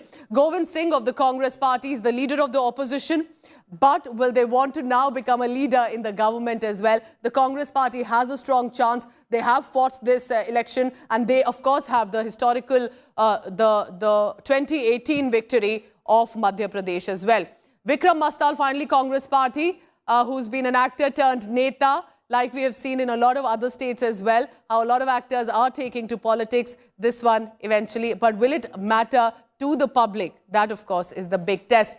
Jeetu Patwari of the Congress party, former minister, he has political experience, and that will remain important as well. और उनकी पत्नी साधना सिंह, और ये इनका नियम है, पूरे परिवार के साथ शिवराज सिंह चौहान हमेशा जब भी कोई महत्वपूर्ण कार्य होता है तो उससे पहले अपने गांव के घर के ठीक पीछे स्थित मां नर्मदा नदी में जरूर आते हैं, और यहाँ पे इसी घाट पर शिवराज सिंह चौहान सूर्य नमस्कार करते हैं, मां नर्मदा का पूजन करते हैं, और मां रेवा यानी मां नर्मदा का आशीर्वाद लेने के साथ ही शिवराज सिंह चौहान जो है फिर आगे चलते हैं और वो उसके बाद आगे वोटिंग करते हैं। और ये तस्वीरों में अगर आप देखें तो ये एक हर बार का नियम जो है शिवराज सिंह चौहान का, उनके पूरे परिवार का इसी तरीके से बना हुआ है। तो मतदान से पहले जो सारे धार्मिक जो प्रक्रियाएं हैं उनका पालन करते हैं, और उसके बाद ही मुख्यमंत्री जो है मतदान का प्रयोग करते हैं। अभी ये जो देख रहे हैं, इससे पहले शिवराज सिंह चौहान ने घर के ठीक सामने हनुमान जी का जो मंदिर है वहां पूजा की, उससे पहले उन्होंने कुलदेवी की पूजा की है, और अब यहां से मां नर्मदा का आशीर्वाद लेने के साथ ही तुरंत यहां से सीधे शिवराज सिंह चौहान पहुंचेंगे अपने पूरे परिवार के साथ जैत गांव में जो मतदान केंद्र है, आदर्श मतदान केंद्र, और वहां पर शिवराज सिंह चौहान अपने मताधिकार का प्रयोग करेंगे। और ये तस्वीरें आप देख सकते हैं कि किस तरीके से मध्य प्रदेश के सबसे लंबे समय तक के मुख्यमंत्री शिवराज सिंह चौहान, 16.5 सालों के मुख्यमंत्री शिवराज सिंह चौहान 6वीं बार विधानसभा के प्रत्याशी हैं इस बुधनी विधानसभा सीट से। और शिवराज सिंह चौहान जब से यहां से चुनाव लड़ रहे हैं, लगातार चुनाव जीतते आए हैं।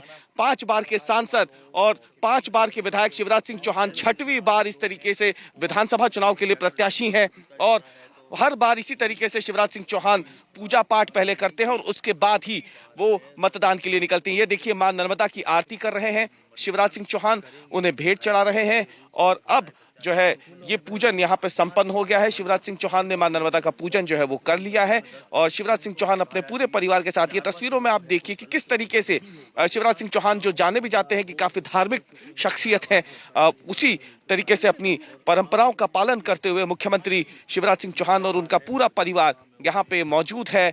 उनके बेटे कार्तिकेय और कुणाल, साथ ही में धर्मपत्नी साधना सिंह और मुख्यमंत्री शिवराज सिंह चौहान, ये सभी अब यहाँ से सीधे मतदान केंद्र के लिए रवाना होंगे, और यहाँ पे जाकर के मुख्यमंत्री शिवराज सिंह चौहान और उनका पूरा परिवार मतदान करेगा। ये वो जैत गांव है, अंजना, मैं आपको बता दूं, जहां से मुख्यमंत्री शिवराज सिंह चौहान पांव वाले भैया के नाम से मशहूर हुए थे, और उसके बाद यहीं पर इसी नर्मदा में तैरने के बाद ही वो लगातार यहाँ से चुनाव जीतते आए हैं।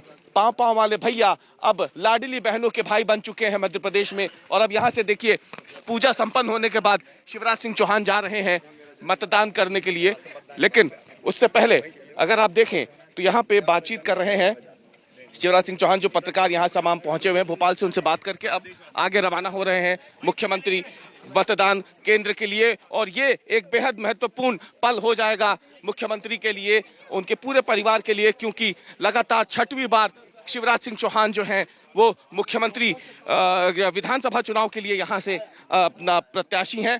और अब यहाँ से वो आगे जा रहे हैं मतदान के लिए। हम कोशिश करेंगे मुख्यमंत्री से बात करने की कि यहाँ पे किस तरीके से वो मानते हैं इस बार का चुनाव कितना ज़्यादा महत्वपूर्ण, कितना ज़्यादा संवेदनशील हो जाता है उनके लिए, क्योंकि इस विधानसभा सीट से जी बिल्कुल हम बात भी कर रहे हैं। बिल्कुल पाँव वाले भैया आप जो है लाडली बहनों की, यही वो जगह है, मैं आपको बताऊं अंजना, इसी घाट से शिवराज सिंह चौहान जो है लगातार आशीर्वाद लेते हुए मां नर्मदा का, और उसके बाद फिर यहाँ से वो रवाना होते हैं, आगे चलते हैं। और देखिए ये शिवराज सिंह चौहान यहाँ पे, हम बात भी करने की कोशिश करते हैं। पाँव वाले भैया आप लाडली बहनों के भाई बन गए मुख्यमंत्री जी। ये बूढ़े पाँव वाले भैया लाडली बहनों के भाई बन गए मंदिर पे भी। भाऊ मंदिर देख सकते हैं शिवराज जी आपकी पूजा पाठ जी जी शिवराज जी। तो पाँव वाले भैया लाडली बहनों के भाई, अब क्या आशीर्वाद दिया बहनों ने? अभी आपका और लाडली बहनों का भाई हूँ।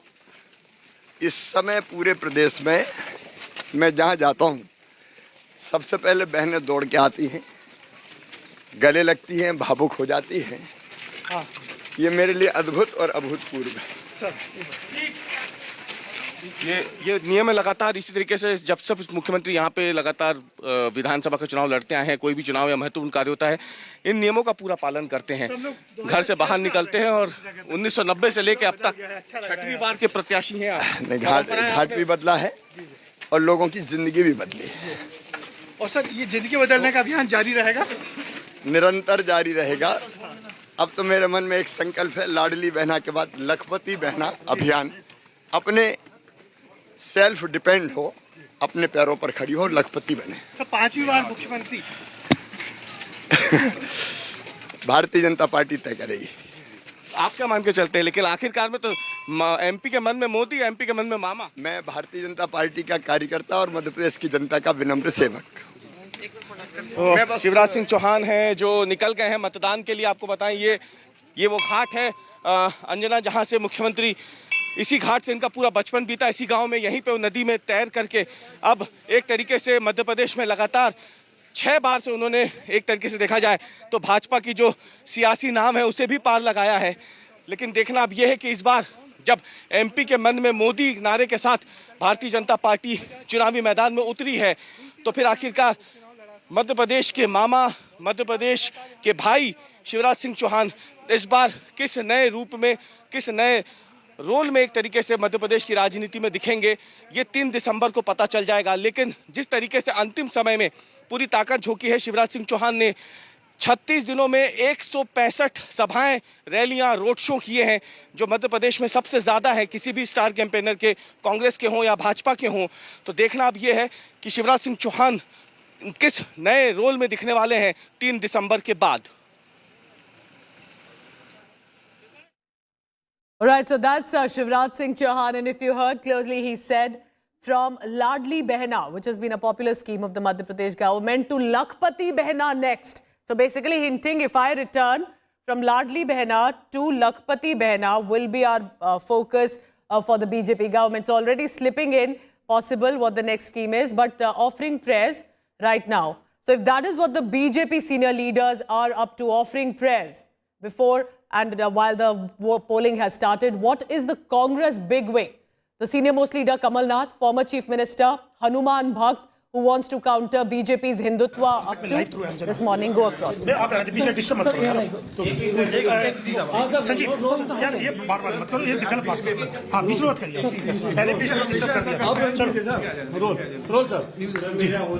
कमलनाथ जी इस वक्त हमारे साथ मौजूद है। कमलनाथ जी, किस ढंग से इस चुनाव को आप देख रहे हैं, क्योंकि अलग अलग मुद्दे इस चुनाव में दिखाई दिए, नेशनल मुद्दे भी थे और रीजनल मुद्दे भी थे। ये मुद्दे साफ है।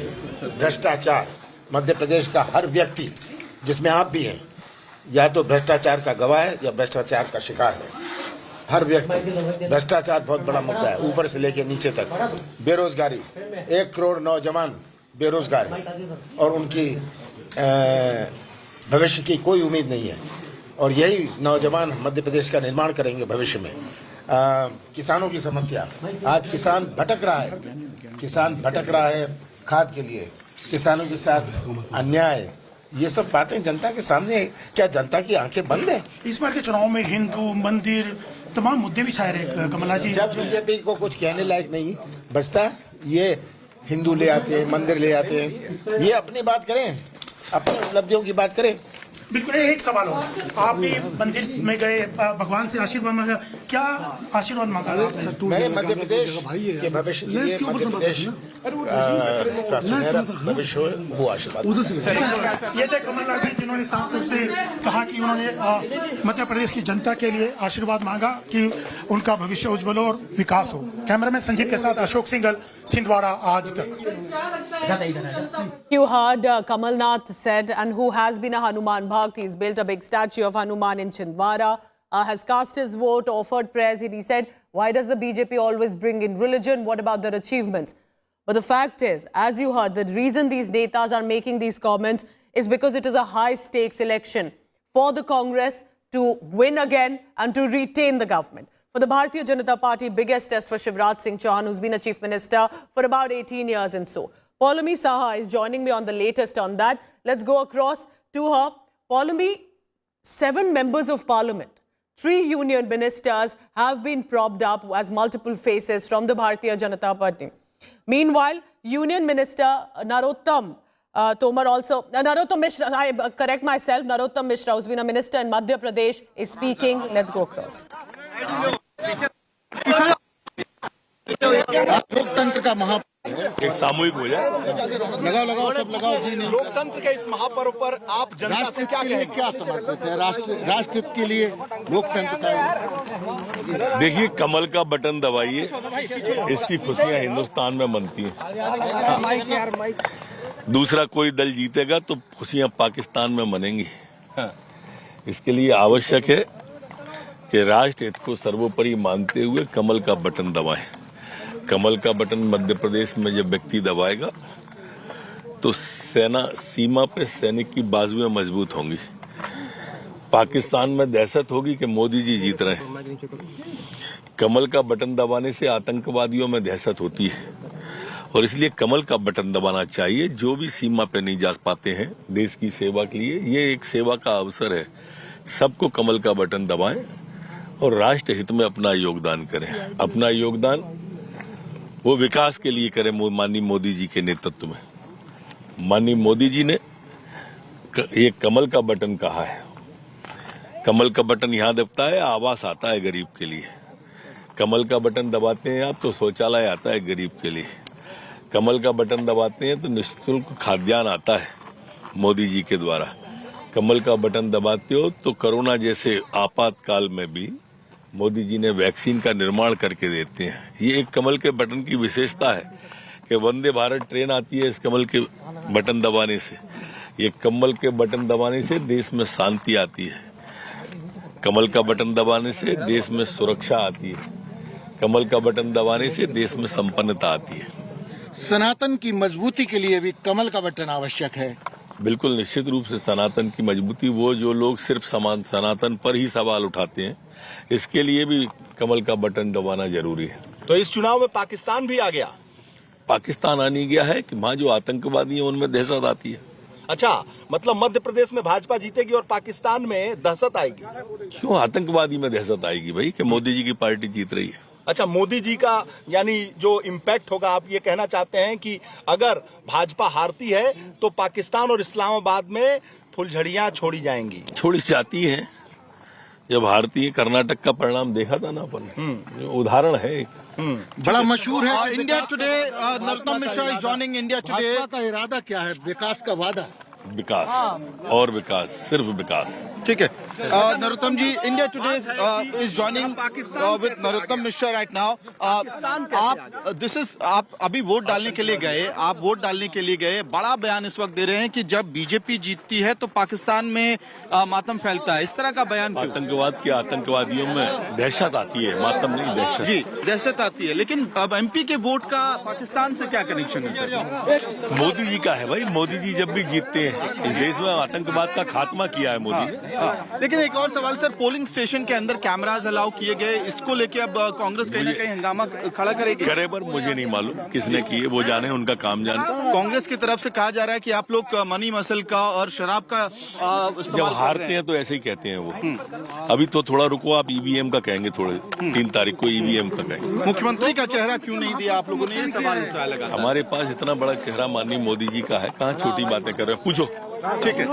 So right there, Narottam Mishra speaking to India Today, and big statement by Narottam Mishra. You know, the number 2 in Madhya Pradesh has been known for making controversial statements, and on the day of polling, Narottam Mishra making a big claim that whenever BJP wins in any state of India, you know, it is the terrorists and Pakistan who get terrified, and this big statement is coming on the day when Narottam Mishra went inside the polling station. He casted his vote and came back and made this big statement. So clearly, number 2 in BJP government in Madhya Pradesh, who's known for making controversial comments, has yet again struck a controversy by saying that if BJP wins, it is Pakistan which gets terrified. It is the Pakistani terrorists who get, terrorized if BJP wins. And he's also said that we have seen in Karnataka as to when BJP lost the elections, how celebrations were made in Pakistan. So a big controversial statement from Narottam Mishra. Now, Narottam Mishra is contesting from this seat since 2008, and yet again Rajendra Bharti of the Congress party is challenging Narottam Mishra from this particular seat in Datia. This is the polling station where Home Minister of Madhya Pradesh and BJP candidate has just came out of the polling station after casting his vote. While Mr. Mishra will be expected to get a huge support for the party across the state, and specifically in Datia, all 3 Vidhan Sabha seats of Datia. But the fact on the ground remains that the contest for Narottam Mishra in Datia continues to be a tough contest, because Rajendra Bharti of the Congress party is someone who is actually who has covered the ground to a large extent, and has even in the last election Narottam Mishra had won the election only by a margin of less than 2,700 votes.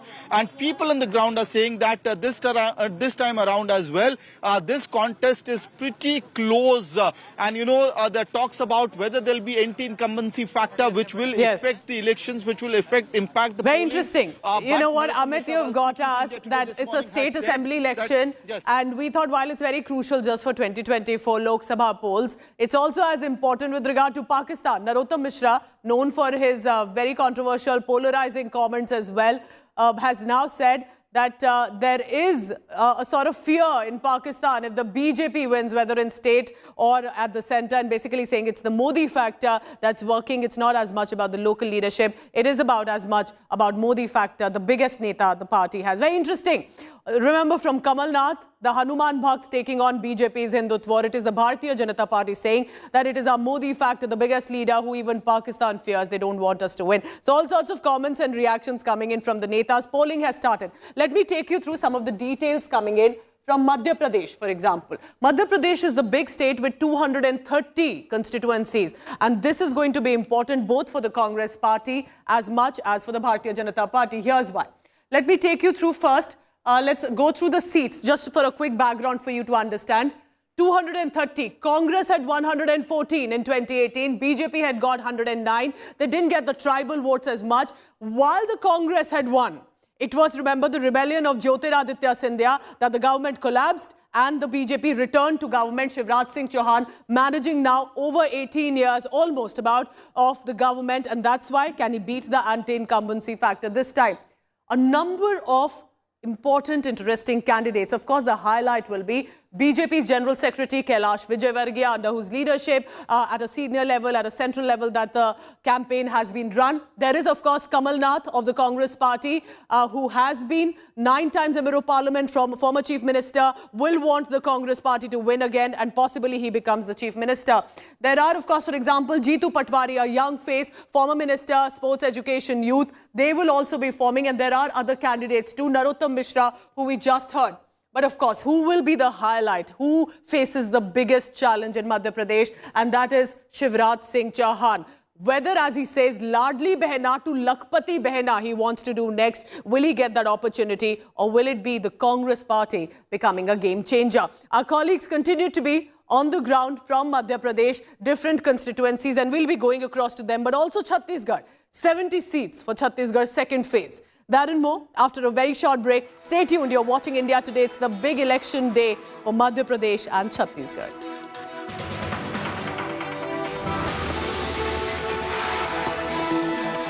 And as we head out into a commercial break, that's BJP's General Secretary Kailash Vijay, who's now casting his vote. And with the polling that has started, we'll try and get you an assessment of what it looks like, with about 5.6 crore voters to seal the fate of 2,500 candidates. Is there a rush? And with a smile there, Kailash Vijay wearing a surf and scarf, showing his vote, the finger, that's of course the symbol of our democracy, ensuring that he gives enough photo opportunity. And then, of course, one by one, Kamal Nath has already cast his vote, so has Shivraj Singh Chauhan, and we'll be getting you the latest visuals of all of them. So will it be the Hanuman Bhakt Kamal Nath, or will it be the Bharatiya Janata Party's Hindutva in Madhya Pradesh? Leaving you with these visuals, and we'll continue to track the latest on that. In Madhya Pradesh, remember, it is 109 that the BJP got last time. 114 went to the Congress party. They wouldn't want that this time. They wouldn't want to collapse the government like the rebellion happened. They will want a public mandate in 2023. A family picture there by Kailash Vijay. They'll want to repeat the 2013 victory when they got a thumping majority of 165. Congress had barely got 58 in 2013. They want that majority where they had got 44% of votes. And with that smile, with that confidence, BJP has done all that it takes for Madhya Pradesh, bringing in not just senior leaders, but 7 members of parliament, 3 union ministers, and told them to fight the assembly elections in Madhya Pradesh and win it. Will Kailash Vijay speak to the media persons waiting outside the polling booth? Let's listen in.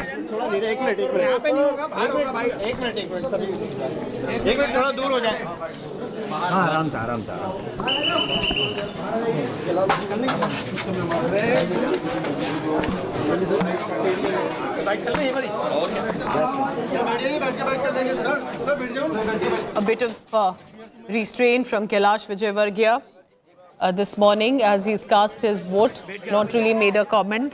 Possibly they're moving to a location right outside the polling booth to set the cameras up.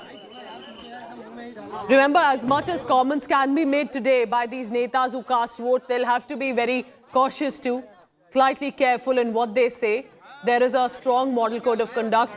Kailash Vijay speaking now after he's cast his vote. Let's listen in.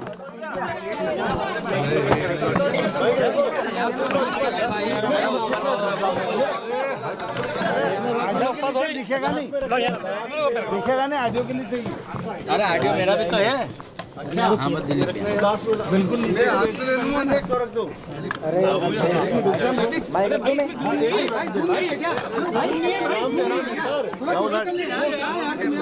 अरे नीचे रख दो ये किसका है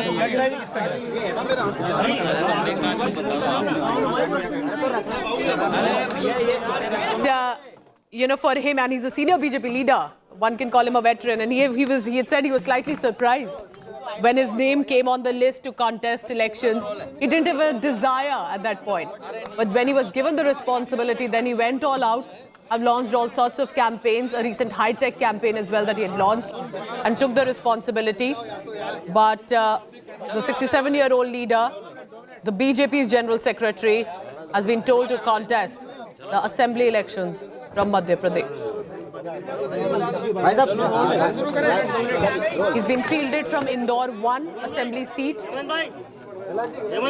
Has earlier served as the mayor as well, a cabinet minister in Madhya Pradesh, senior positions within the BJP. His son also, remember, has been an MLA. So that's also interesting. Likely he wanted more opportunities for the son, but as a senior leader himself, BJP did not want to take chances and have pushed him into the fray to fight the elections for Madhya Pradesh and on one of the 230 seats. यहाँ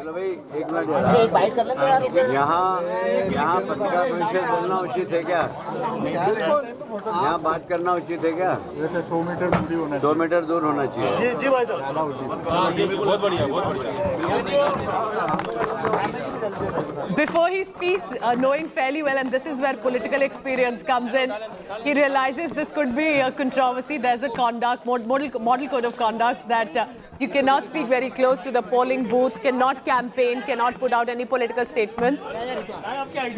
So he ensured that before he starts to speak, he said we should be at least 100 meters away. Let's again get up and move. So before we go across to that latest statement, he had spoken to Saeed Ansari after offering prayers and before he cast his vote. Here's what he had said.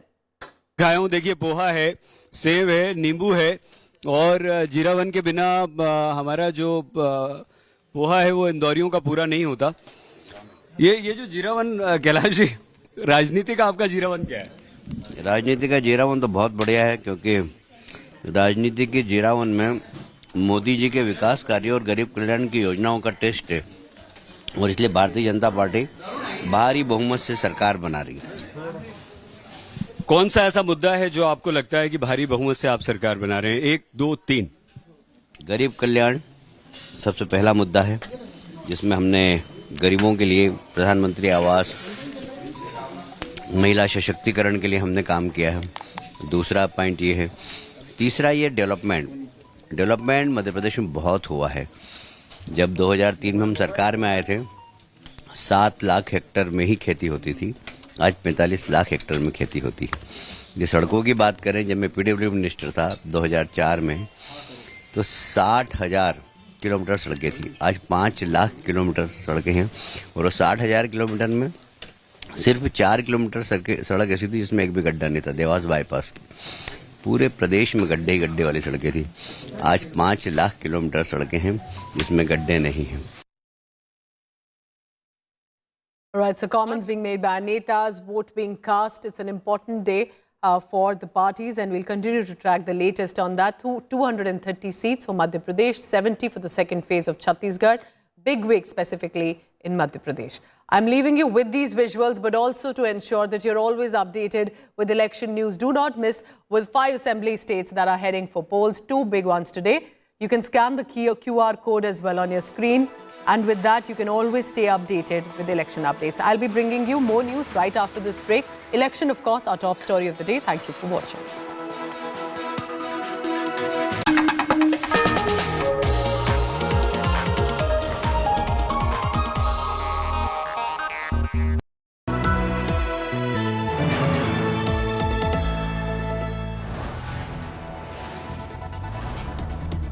You are watching India Today.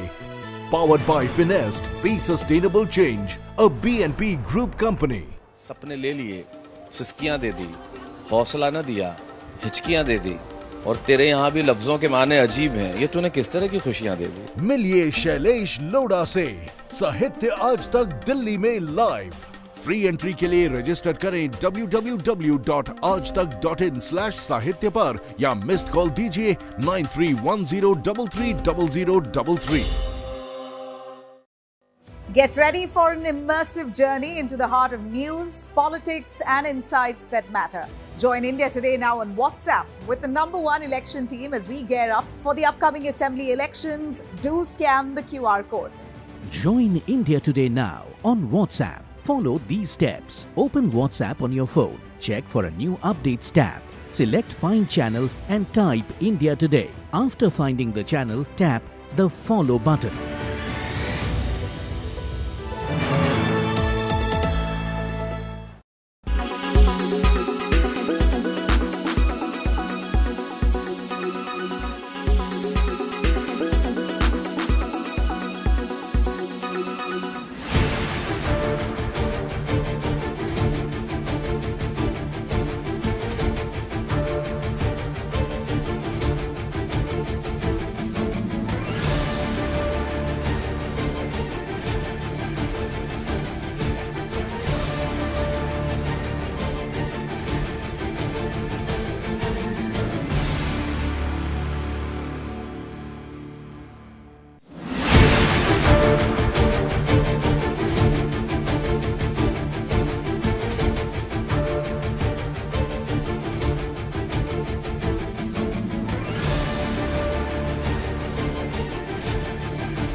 are watching India Today, powered by Finest, Be Sustainable Change, a BNP Group company.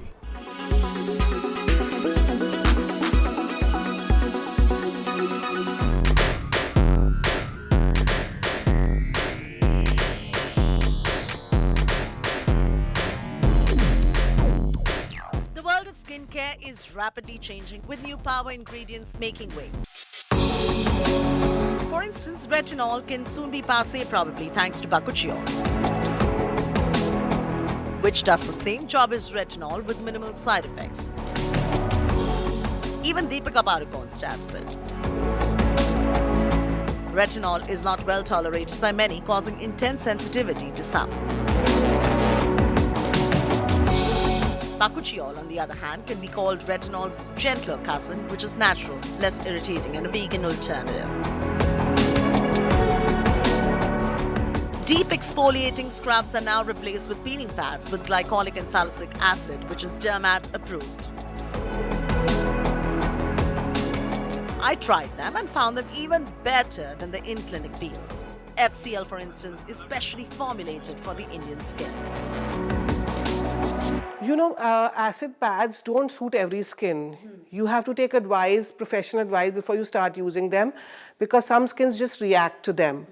And if it suits you, I think once in 2 weeks is good enough, not more frequently than that.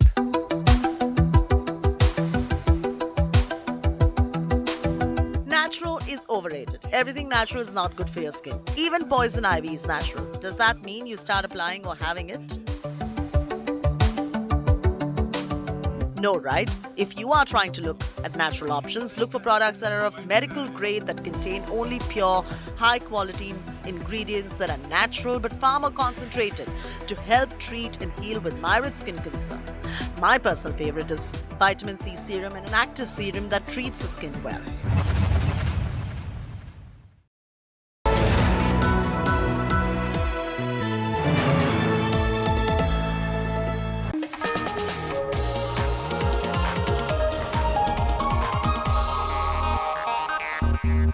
Co-presented by आपका Joy Bharat का Joy Joy e-bike, co-powered by Parul university Vadodara Gujarat.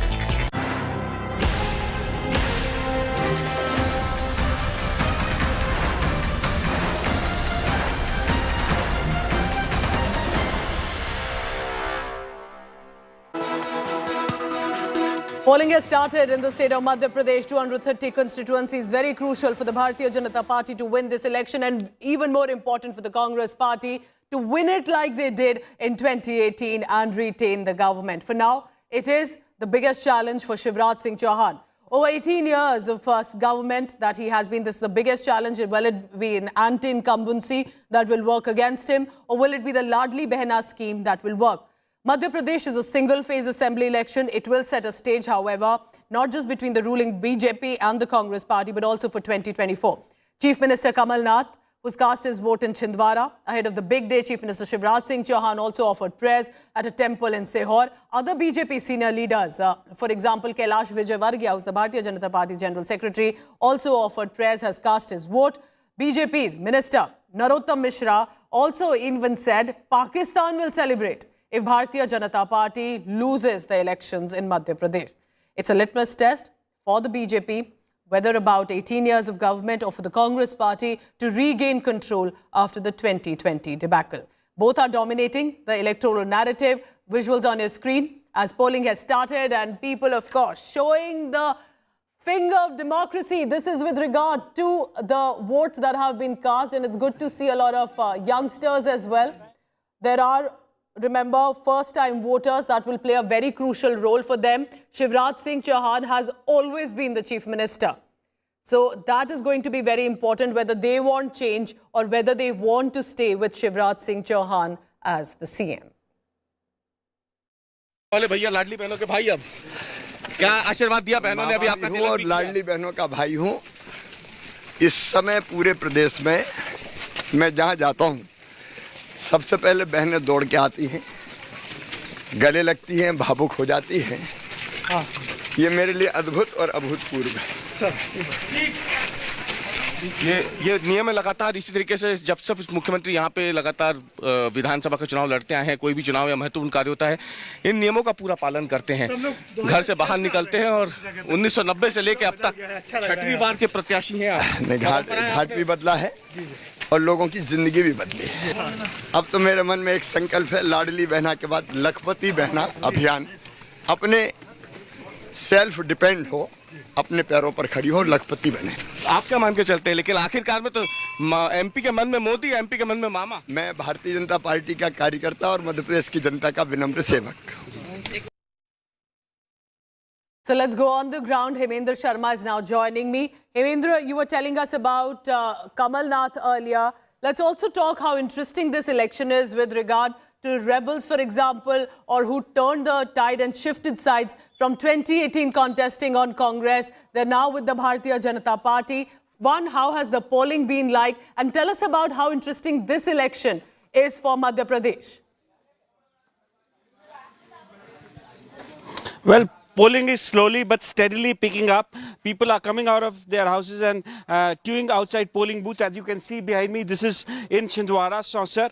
And as far as the issues of these elections are concerned, as you very rightly said earlier, that tribal vote bank is very significant for both parties, and both parties are trying to woo this particular chunk.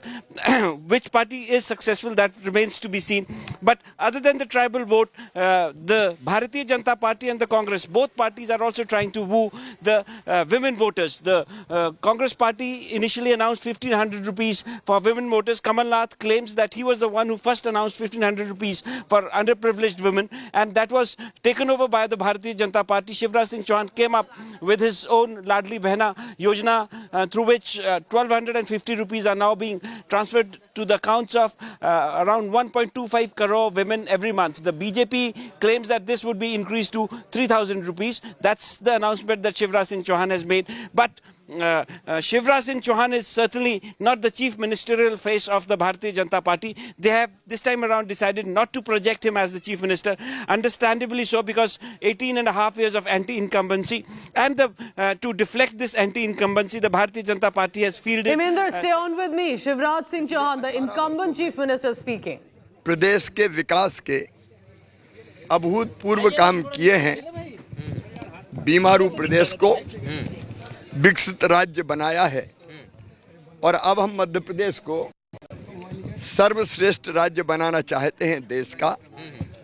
और इसलिए Bharatiya Janata party, जो प्रधानमंत्री नरेंद्र मोदी जी के मार्गदर्शन में प्रदेश में हमारी सरकार काम कर रही है, भारतीय जनता पार्टी को जनता अपना आशीर्वाद दे। दूसरी बात, हमने जो कल्याणकारी योजनाएं चलाई हैं, उन्होंने लोगों की जिंदगी बदली है, समाज के हर वर्ग का कल्याण किया है। पहले लाडली लक्ष्मी जैसी योजना, जिसने सेक्स रेशियो मध्य प्रदेश में बदल दिया, बेटियां भी बेटों के बराबर पैदा हो रही हैं। और अब लाडली बहना जैसी योजना, जिसने बहनों को सेल्फ डिपेंड किया है, उनका आत्मविश्वास और आत्मसम्मान दोनों बढ़ाया है। ऐसी अनेकों योजनाएं हैं जन कल्याणकारी। सिंचाई के रकबे में जो अभूतपूर्व वृद्धि हुई है, उससे मध्य प्रदेश की अर्थव्यवस्था पूरी तरह से बदली है। अब इन कामों को लगातार जारी रखने के लिए मेरी जनता जनार्दन से प्रार्थना है कि भारतीय जनता पार्टी को वो अपना आशीर्वाद दें। केवल 3 चीज़ें मैं आपको बताना चाहता हूँ। अब तक जो किया है जनता वो जानती है। आगे जो हमारी प्राथमिकताएं हैं, क्योंकि जो हमने संकल्प पत्र घोषित किया है, वो गारंटी है मोदी जी की भी, भारतीय जनता पार्टी की गारंटी है। मोदी जी का नेतृत्व और मार्गदर्शन हमको प्राप्त है। लेकिन जो काम हम करने वाले हैं, उनमें पहला, लाडली लक्ष्मी से लाडली बहना, और लाडली बहना से लखपति बहना योजना। मैं अंतरात्मा से ये कह रहा हूँ कि बहनों की आमदनी कम से कम 1 लाख रुपया सालाना हो, उसको हम लखपति बहना मानेंगे। और यह संभव नहीं है, 15 लाख बहनें सेल्फ हेल्प ग्रुप के माध्यम से लखपति दीदी बन चुकी हैं। तो हर बहन को लखपति बनाना, यानी उसकी आमदनी बढ़ाकर उसके जीवन को सुख और समृद्धि से और खुशियों से भरना है। दूसरी जो सबसे बड़ी प्राथमिकता और हमारा काम है वो है शिक्षा और स्वास्थ्य। शिक्षा में क्रांति, सरकारी स्कूलों में गुणवत्तापूर्ण शिक्षा, उसके लिए सीएम राइज स्कूल हमने प्रारंभ किए हैं। हर 25-30 लाइब्रेरी, प्लेग्राउंड, स्मार्ट क्लास, बस लेने जाएगी, बस छोड़ने जाएगी।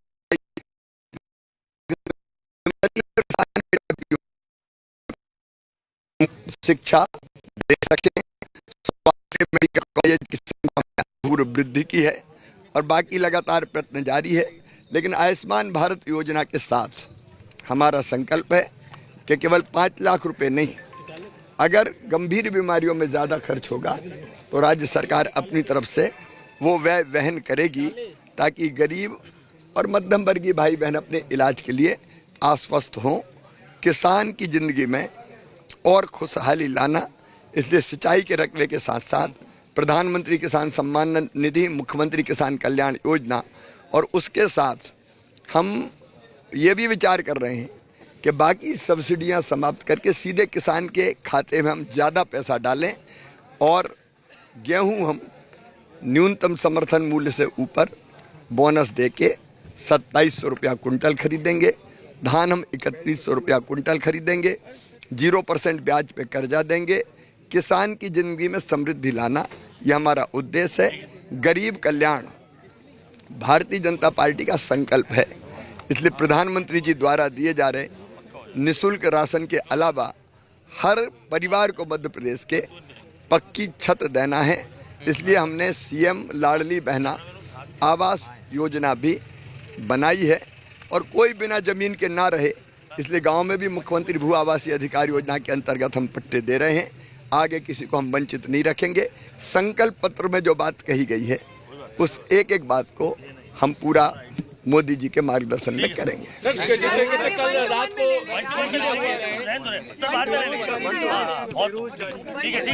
इसलिए हमने तय किया है प्रत्येक परिवार एक रोजगार, यह हमारा मूल मंत्र है। हर परिवार में एक रोजगार का अवसर हम उपलब्ध कराएंगे। थोड़ा नाश्ता भी कर लें आप। Right, so you heard the incumbent Chief Minister Shivraj Singh Chauhan. He won the elections in 2005, 2008 to 2013 and then again in 2020 after the Scindia rebellion. But will he be able to again win the elections and retain government? He says Ladli Behna to Lakpati Behen will be his next scheme. Will he get that opportunity? Meanwhile, you see Kamal Nath, who's cast his vote, and Kailash Vijay, BJP's General Secretary, who's offering prayers as well. And this is going to be, as Kamal Nath said, who calls himself a Hanuman Bhakt, taking on BJP's Hindutva. Paulami Saha is joining me from Madhya Pradesh presently.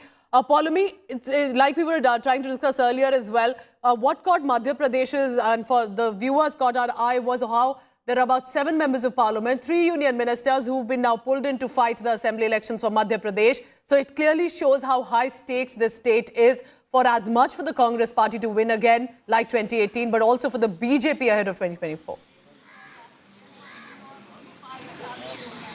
Absolutely. This is definitely high stakes for the Bharatiya Janata Party. As we've been discussing earlier as well, Pooja, this has been a citadel of the Bharatiya Janata Party for a long time. The saffron organization has been entrenched as far as Madhya Pradesh is concerned, except for that 15-month period when the Congress, of course, came to power in 2018, before, of course, the government fell owing to Jyotiraditya Scindia and the defection of the 22 legislators of the Congress party to the Bharatiya Janata Party. The BJP has been in power throughout. So the BJP, of course, hopes to retain that ground again this time around. They do understand that there is, of course, a very strong anti-incumbency wave. It does come in very naturally, of course, after a government has been in power, a party has been in power for close to over 18 years now.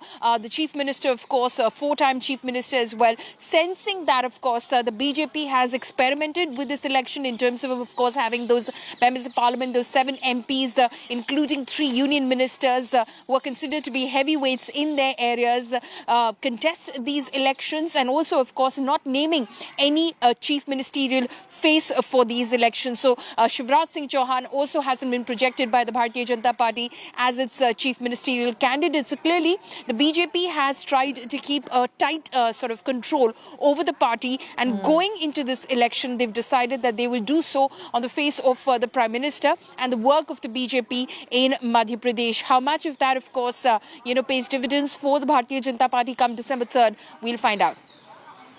And Palmi, of course, likely depending mainly on the Modi factor, who also, as the SAR campaign of the BJP, was campaigning heavily in the state of Madhya Pradesh. Palmi Saha is in the state and she'll be tracking all the latest on how the polling has been, what the netas are saying, all our colleagues on the ground in Madhya Pradesh and also Chhattisgarh too.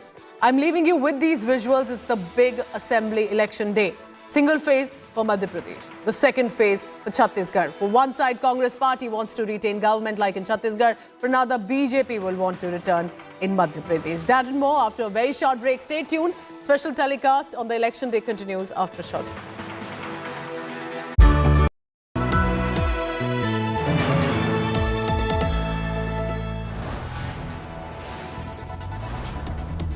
You are watching India Today. Powered by Finest, Be Sustainable Change, a BNP Group company.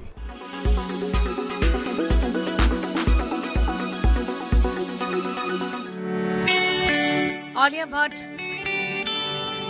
Katrina Kaif, Tamanna Bhatia, and many more. Everyone swears by this, dunking their faces into big bowls of icy cold water and doing what is known as an ice water facial. The idea, get rid of puffiness and get a glowing skin. A little reduction in the puffiness of eyes, puffiness of face, pores become smaller, redness gets lesser, the burning sensation on the face can be reduced, and also that flushed feeling gets a little lesser. From reducing inflammation to dealing with open pores, this is the latest beauty hack, and celebrities swear it has helped them achieve a glowing skin. So how does this work? When you apply ice to your skin, it narrows blood vessels, toning up the face. There's a little bit of vasoconstrictions, that is reduction in the blood flow, which makes a face less flushed, so it looks less red. That burning sensation gets calmer because the nerve endings get affected. Pores look smaller again because of the constriction of the blood vessels. It promotes blood circulation and brightens up the face. You can also use ice cubes, wrapping them in a piece of clean cloth, but do this only for a few minutes. It can cause itching and redness. It could give you something like superficial burns, a little bit of an irritation. Some people who have underlying conditions like SLE and all should definitely not do it without consulting because of Raynaud's phenomena. Too much constriction, less blood flow, then can flare up their rashes. If you do decide to dunk your face in an ice bowl, you can also freeze ingredients such as tomato pulp, aloe vera juice and cucumber juice in an ice tray to give the skin an extra dose of nutrients. Be careful not to overdo anything, and to do this only for a few minutes. In New Delhi, Sneha Mordani for India Today TV.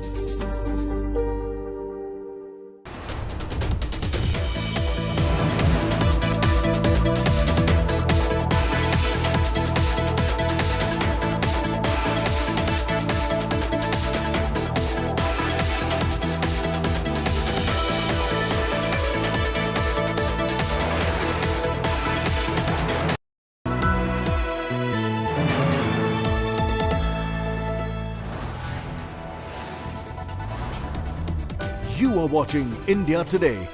Powered by Finest, Be Sustainable Change, a BNP Group company.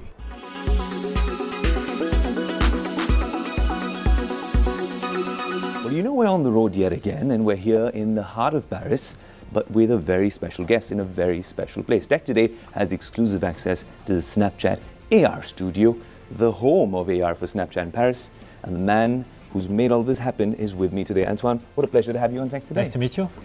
And so this is fascinating. We're here in this sort of a facility with so many tech brands, and here Snapchat's doing something special with AR. You want to walk me through what it is you're doing here, because clearly there's a lot happening right here as we speak. I'll pan the camera there. If this is what they like watching more than, is this how we should have the conversation, Antoine? Yeah, we are the Deepfake. So welcome. Yeah, welcome to the AR Thank you studio. so much. Thank you so much.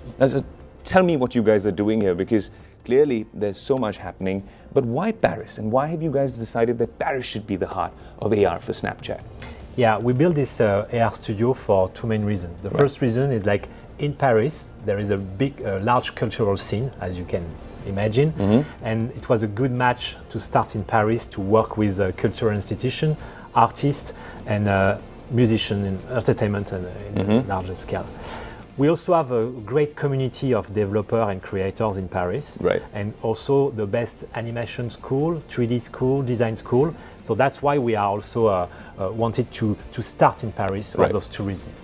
And tell me, Antoine, so these are some fun lenses, but when people are watching, they'll say, using technology, you could actually have a bunch of use cases. It's not just the fun stuff. Gaming as well, education, arts and culture. Are those focus areas for you? Yeah, we focus on the cultural institution. We have many very important cultural institutions in Paris. You know, the Louvre, you know, maybe some museum like le Centre Georges Pompidou. And for us, it was a great opportunity to help them to discover the potential of AR. How can AR can work with artists, augment a visit, for example, propose a new type of artistic experiences.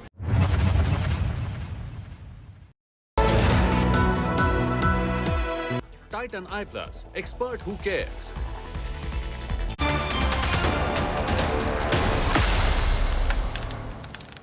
Co-presented by आपका Joy Bharat का Joy Joy e-bike. Co-powered by Parul university Vadodara Gujarat.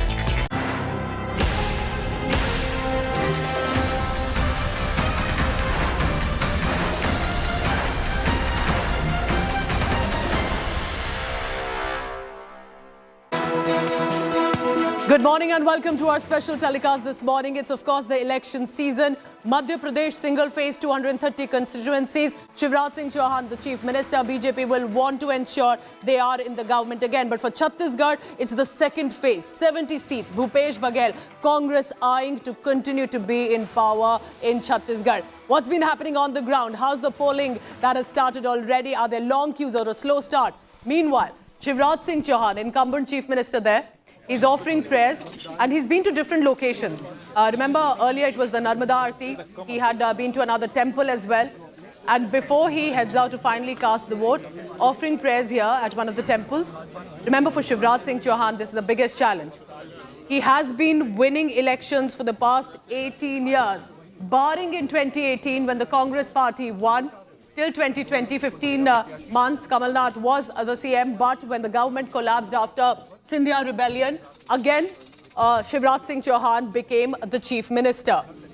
He has about 18 years of that political experience as the Chief Minister. Can he retain it? Can he ensure that the government continues, or will it be the Congress party again winning like they did in 2018? It's going to be very interesting. We'll be tracking all the latest on that. And he has said, from Ladli Behna, which has been a popular scheme of the Bharatiya Janata Party in Madhya Pradesh, to Lakhpati Behna if he gets another term as the Chief Minister. The man you see on your screens right now is facing the biggest challenge, because against him is Kamal Nath, who's leading a Congress party, who's been a 9 times member of parliament, who's been a Hanuman Bhakt who wants to counter BJP's Hindutva. But Shivraj Singh Chauhan, lovingly called as Mama, lovingly as he has been managing to be in the government from 2005, then 2008, 2013, then 2020. This will be as much for his political survival too.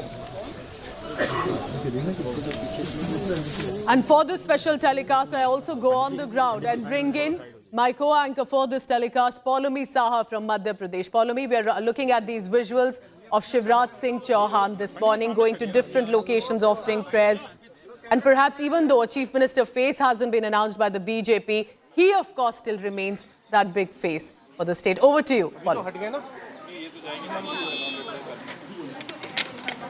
Good morning, Pooja. Thank you so much. Of course, we're bringing those pictures live of Shivraj Singh Chauhan, who's cast his vote. He, of course, is seeking re-election from Budhni Assembly seat in Madhya Pradesh, a four-time chief minister. He became an MLA at a very young age, chief minister at the age of 46. And since then, it has been a very good run for Shivraj Singh Chauhan, barring, of course, the 2018 elections, where the BJP lost to the Congress by a wafer-thin margin. The Congress was able to form government as the single largest party, but 15 months later, it was the BJP that was back in power, and Shivraj Singh Chauhan was back in the chief minister's chair. So Shivraj Singh Chauhan there, of course, seeking re-election again this time round. But interestingly, the Bharatiya Janata Party, of course, sensing the internal factionalism, the challenges that it faces on the ground as well in terms of the anti-incumbency, has decided not to project a chief ministerial face going into these elections, because there are many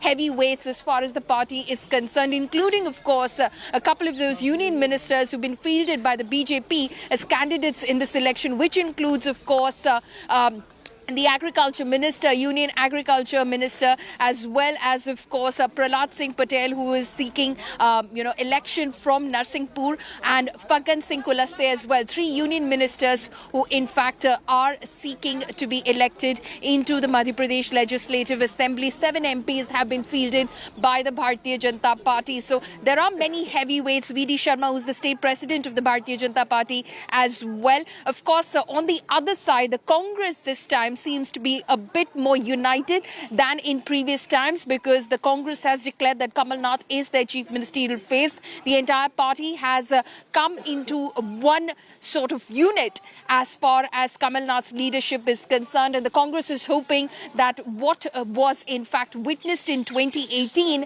will be witnessed in 2023 as well. Though, of course, remember that as far as the BJP was concerned, the BJP's vote share was more than the Congress's vote share, though by a small margin, but the vote share was more than the Congress's vote share. But as far as seat share was concerned, the BJP fell short by 5 seats in 2018. They're hoping that they're able to close that gap and more in 2023. Shivraj Singh Chauhan, of course, now, going from temple to temple. Earlier, of course, at the Narmada as well, doing the Surya Namaskar, doing his morning rituals as well, as he's always known to do, in order to, of course, seek the blessings of the Almighty before he, of course, goes in and hopes to become the Chief Minister of Madhya Pradesh for a 5th time round. Of course, like he said himself, the decision, if the BJP wins this election come December 3rd, will be with the Bharatiya Janata Party, because, like I said, the BJP has not announced a chief ministerial face as far as these elections are concerned. So a very tough contest over here as far as the BJP and the Congress are concerned. And remember, they're not the only players in the fray. The BSP, the Samajwadi Party, the Aam Aadmi Party, they fielded candidates in this election as well. For the better part of it, of course, this has been a contest between the BJP and the Congress. But the people, of course, over here, if you speak to them, are not exactly admitting as to who has the edge over the other in this election. So it's expected to be a very, very close contest this time round in 2023, which, of course, will have its impact on the 29 seats from Madhya Pradesh that go to polls in Lok Sabha 2024. So those images, of course, that we're seeing on your screens right now of incumbent Chief Minister Shivraj Singh Chauhan there offering blessings and hoping that indeed there will be a turn and a twist of fate where indeed the BJP will in fact come up with a resounding majority in the Legislative Assembly this time round, that the BJP will have a handsome lead as far as the elections are concerned come December 3rd, and Shivraj Singh Chauhan is yet again picked by the party to lead the state. So we're looking at those pictures right now of Shivraj Singh Chauhan, the incumbent Chief Minister, who's heavily banking, of course, on his Ladli Behna scheme to see him through. That is the trump card that Shivraj Singh Chauhan is hoping works for the Bharatiya Janata Party. He, of course, like my colleague Pooja was pointing out, is fondly known as Mama in Madhya Pradesh, and he's hoping that he becomes that brother to the sisters and the daughters of Madhya Pradesh, who in fact cast their vote in big numbers as far as, and that is is Maya Singh. We're just getting images right now of Jyotiraditya Scindia's aunt, Maya Singh, right behind me. She is a candidate for the Bharatiya Janata Party in these elections. She is contesting from the Gwalior East seat. She, in fact, did not contest the 2018 post. She was an MLA earlier, of course, a member of parliament. She belongs to the royal family of the Scindias. She is known as the Mami because that is her role as far as the family is concerned. She's contesting. She was a member of parliament. In 2013, she contested the Legislative Assembly elections. And in 2018, she did not contest the elections, but the BJP has brought her back as far as these elections are concerned. So Maya Singh is the BJP's candidate in these elections. और मैं तो बहनों को प्रणाम करता हूँ, उनका आशीर्वाद मेरी असली ताकत। और इसी मिट्टी में तो आप रहे हैं, इसी मिट्टी में इन लोगों का इस तरह से प्यार मिलना, क्या कहेंगे? इसी माटी के हम सब बेटा बेटी हैं और अपनी जन्मभूमि और मातृभूमि पर माताओं, बहनों, भाइयों और भांजे भाइयों सबका स्नेह मिल रहा है। यही मेरी असली ताकत है। तो यही असली ताकत है मुख्यमंत्री शिवराज सिंह चौहान की। उन्होंने कहा है कि इसी माटी में जन्मे हैं और यहाँ से अब ज्यादा हो जाएगा, बहुत ज्यादा हो जाएगा। लेकिन मुंह मीठा लाडली बहना तो आपको निकलने ही नहीं दे रही, मैं देख रहा हूँ। लाडली बहना तो आपको निकलने ही नहीं दे रही है। वो भारतीय जनता पार्टी को निकालेंगे आगे। अच्छा, वो आगे निकालेंगे भारतीय जनता पार्टी को। लाडली योजना एक गेम चेंजर साबित होने वाली है। देखिए, लाडली बहना योजना कोई वोट के लिए नहीं थी, ये बहनों की जिंदगी बदलने के लिए है। लेकिन बहनों का जो असीम लाड़, प्यार और स्नेह मिल रहा है वो अद्भुत है, अभूतपूर्व है। सर, वोटर्स के लिए आपको कोई मैसेज? अभी मैं पूजा करके आऊंगा, वोट डालने के बाद फिर करेंगे। यहाँ देखिए मुख्यमंत्री।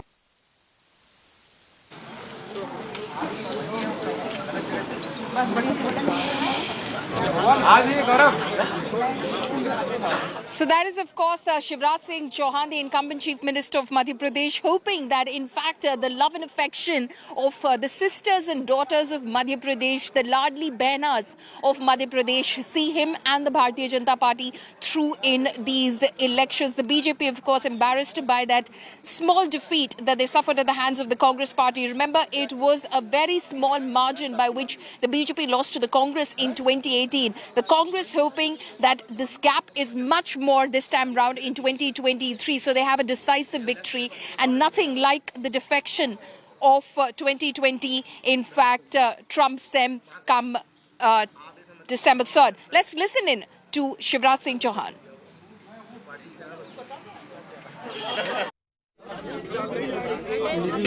रोल थोड़ा दूर से, भाभी जी को भी लो, प्रेम में लो, इधर आओ। इस वक्त हमारे साथ मौजूद हैं मध्य प्रदेश के मुख्यमंत्री शिवराज सिंह चौहान। 16.5 सालों के मुख्यमंत्री एक बार फिर से अपने मताधिकार का प्रयोग करके निकले हैं वोटिंग सेंटर से। साथ में मौजूद हैं उनकी धर्मपत्नी साधना सिंह। सर, एक बार मैं चाहूंगा कि वो एक जो वोट के बाद ये देखिए, ये वोट दिया भी है, वोट देने की अपील भी की है मुख्यमंत्री शिवराज सिंह चौहान ने। किन मुद्दों पर आज जनता वोट करे? विकास और जनता का कल्याण। मध्य प्रदेश का अभूतपूर्व विकास हुआ है। बीमारू राज्य से भारतीय जनता पार्टी ने विकसित और समृद्ध राज्य बनाया है और जनता के कल्याण की जो योजना है वो अद्भुत और अभूतपूर्व है। सर, बार बार लेकिन छिंदवाड़ा मॉडल, बुधनी मॉडल की बात आती है। कमल नाथ कहते हैं छिंदवाड़ा आके देखिए, बुधनी मॉडल छोड़िए। आज भी वो वहां पे उन्होंने कहा है कि पैसे, धनबल का प्रयोग जो है सत्तारूढ़ दल हमेशा करता रहा है। वो अपने हार की भूमिका बना रहे हैं। बौखलाकर कांग्रेस के लोगों ने ही शराब और पैसा बांटने का काम किया है। कई जगह भारतीय जनता पार्टी के उम्मीदवारों तक पे उन्होंने हमला किया है।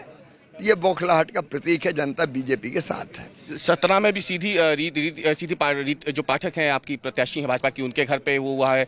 राव में भी बवाल हुआ है, इसे कैसे देखते हैं? सुहागपुर में भी उन्होंने बीजेपी कार्यालय पर हमला किया। ये बौखलाहट है कांग्रेस की।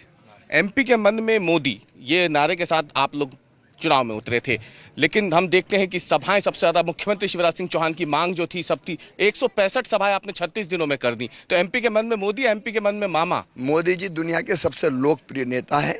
दुनिया के मन में भी है, देश के मन में भी है और मध्य प्रदेश के मन में भी है।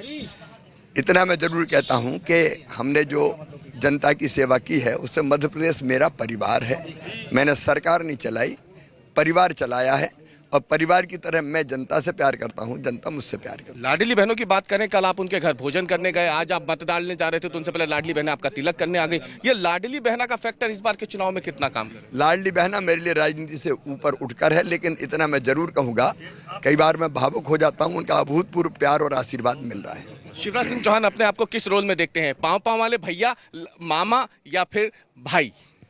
मैं मामा भी हूं, भाई भी हूं, लेकिन उससे ऊपर मैं अपनी जनता का सेवक हूं।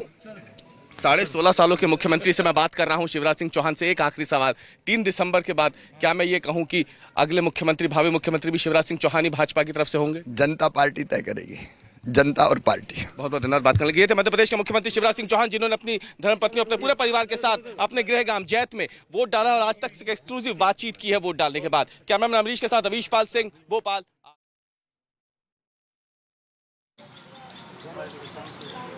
So that, of course, was my colleague Ravish Pal speaking exclusively with the incumbent Chief Minister Shivraj Singh Chauhan, who was hopeful, in fact, that the Ladli Behna Yojana of the Madhya Pradesh state government turns out to be, in fact, the trump card for the BJP in these elections. Now, over to my colleague Pooja Shali, who will take you through the vote share and the seat share of the BJP and the Congress, the main players in the fray in the past. All right, thank you so much, Paulami. For now, remember the BJP senior-most leaders have campaigned as from Bimaru to Bemisal. That's what they have done to Madhya Pradesh, and that is how they are seeking more votes. But how has the voting been previously in the past few elections? Let me take you through that. Specifically, in 2018. 2018 was very crucial and interesting for Madhya Pradesh. It was 114 seats out of 231 by the Congress party. BJP had managed about 109, others went to 7. This was in 2018. This was the break that Congress got with a continuous BJP government. But it was in 2020 when Jyotiraditya Scindia indulged in that rebellion, the government collapsed, and Shivraj Singh Chauhan again returned after 15 months to become the chief minister. So from 2005, 2008, 2013, and then again 2020, he's been the chief minister. Barring that break, can he again ensure to return to the government in 2023? That's the big test. So if that was the seats that were won by respective parties, how was the vote share like in percentage? Let me take you through those numbers. 41%, 41% both. So it was a very close margin in the manner in which people had voted, and that is why the BJP knows it's a very crucial state. BJP will want to tap in to the tribal vote, specifically in Madhya Pradesh, and I'm talking about 47 scheduled tribes. There are seats are 230 and scheduled caste seats are about 35. So this is an important belt with regard to that as well. And both parties, the Congress will want to ensure they win again like 2018. BJP will want to ensure they continue with the streak of, if not Shivraj Singh Chauhan, at least for the Bharatiya Janata Party. Follow me back to you on the ground. Right, Pooja, thank you so much for bringing us that breakup as far as the seat share and the vote share is concerned. We're cutting across live now to Narsinghpur in Madhya Pradesh, where in fact Union Minister Prahlad Singh Patel is casting his vote. He, of course, is contesting from that seat for these assembly elections. He is one of the 3 union ministers who've been fielded by the Bharatiya Janata Party in these elections, including, of course, Narendra Singh Tomar and Phaggan Singh Kulaste as well. Prahlad Singh Patel, a minister in the Jal Shakti division as well. Aishwarya Paliwal is now joining me live. Aishwarya, in fact, spoke earlier with Prahlad Singh Patel as well. Aishwarya, how confident does Prahlad Singh Patel sound as far as his election is concerned? And is he also a claimant to the Chief Minister's chair if the BJP were to emerge victorious come December 3rd? Well, definitely, Paulami, in fact, he's just casted his vote, and we will speak with, Prahlad Singh Patel now and ask him, Madhya Pradesh का भला हो। माँ नर्मदा जी से मैंने यही कर्मा मांगी है कि वो मध्य प्रदेश की अपन मर गया तो बूथ के बाहर हो जाए, ज्यादा अच्छा नहीं। आपको लगता है कि 100% मतदान का लक्ष्य प्राप्त करें मध्य प्रदेश के मतदाता। नरसिंहपुर जिले के मतदाताओं को मैं बधाई देता हूं।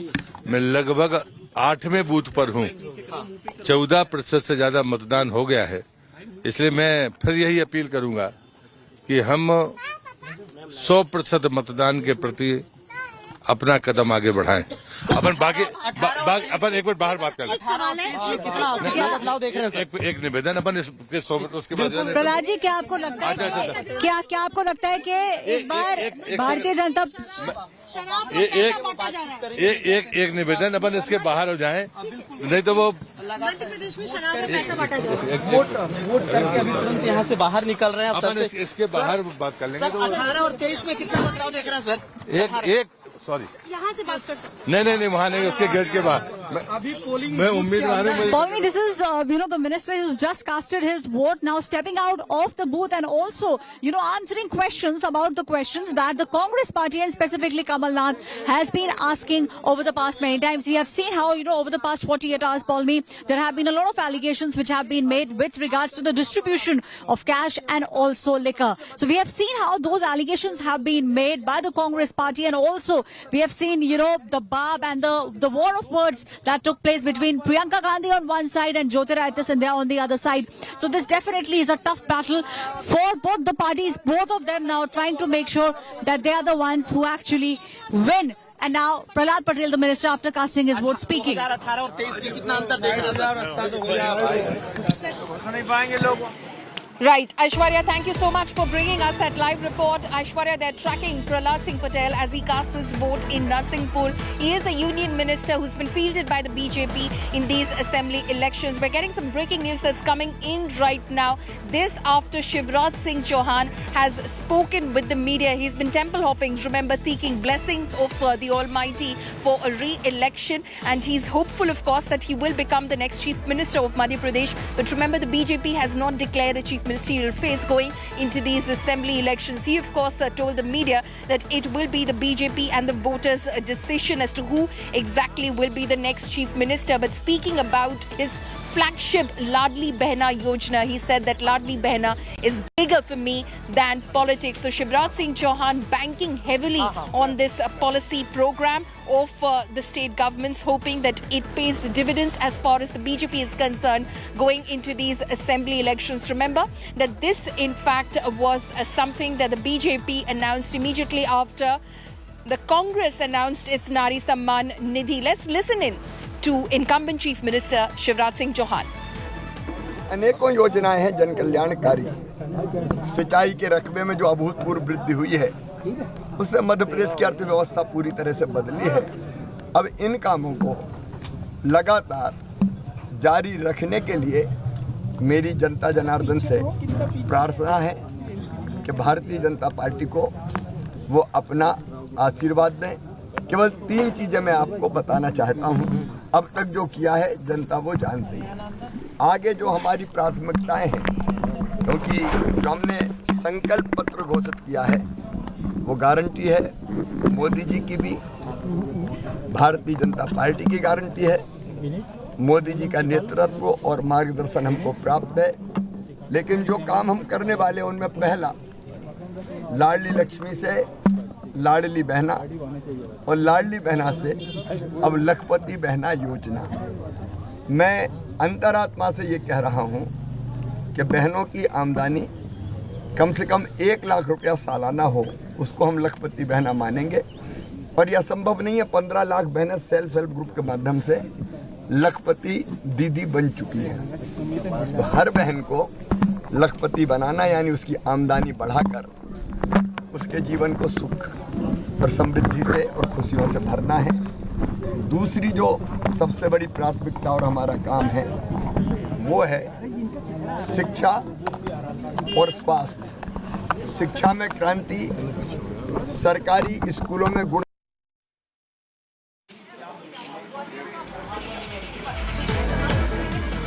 So in fact, that is what Shivraj Singh Chauhan has to say in terms of who will be the next Chief Minister of Madhya Pradesh, whether he in fact still is a claimant to that chair. He says that the BJP and the voters of the state will decide.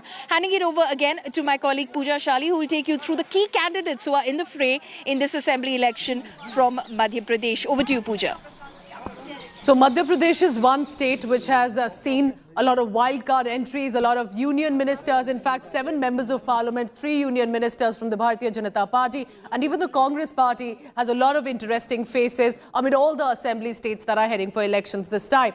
Let me take you through now how Madhya Pradesh looks like. This is our election intelligence dashboard that has all the details, and I'll be taking you through the VIP, the key candidates of this election. Take a look at that. This is more than any other states who've had some very significant candidates. Let me take you through, for example, Narottam Mishra, who's been a minister in Madhya Pradesh government, has given a lot of controversial, polarizing figures, but is seen as a senior leader within the BJP, who's now contesting, and whether he can retain that seat. Let's take a look at Kailash Vijayvargiya, BJP's General Secretary, who said initially he was surprised that he's contesting for Madhya Pradesh, but then went all out, has been campaigning very heavily for the state, and a lot rests on his shoulders as a senior leader. Kamal Nath, of course, former Chief Minister, 9 times Member of Parliament from Chhindwara. He's leading the Congress United camp this time. Got the victory in 2018. Can they do that again in 2023? Let's go across to, for example, Jeetu Patwari of the Congress Party. Being a former minister, a young face as well. Can he ensure that this time they will be able to bring the youth together for the Congress Party? Narendra Singh Tomar was the wildcard entry. He's been a union minister. For him to be told to fight state assembly elections, and he's ensured that he's done his bit, at least with regard to calculations, campaigning, that is going to be very important. Vikram Mastal, very interesting, from the Congress Party, has been an actor. He in fact played the character of Lord Hanuman in a film, Ramayana 2. He's contesting against Shivraj Singh Chauhan. So that's a big face also that's coming in. And these are, of course, eventually, it is the incumbent Chief Minister Shivraj Singh Chauhan. One in 2003, 2008, then again in 2013 and 2020 when the government returned to Madhya Pradesh. So he's, of course, facing the biggest challenge of almost about 18 years of his government. Can he become the CM again, or will Kamal Nath sweep with the United Congress cadre this time under his belt? And that remains to be seen. Of course, these are the key candidates of Madhya Pradesh, 230 constituencies. Back on the ground to Paulami Saha.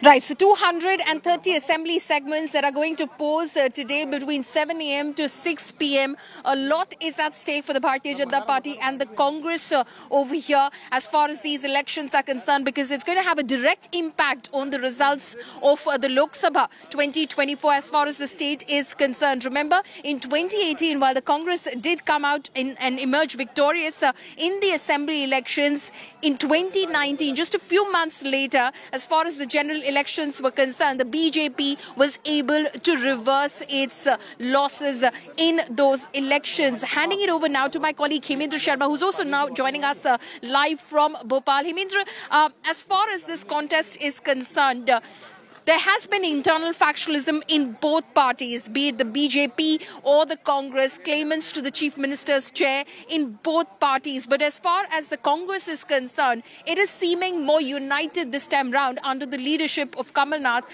And the BJP, on the other hand, has chosen not to project a face as far as these elections are concerned. So how do you, of course, see this, the way that both parties have decided, one to project a chief ministerial face, the other not to project any face?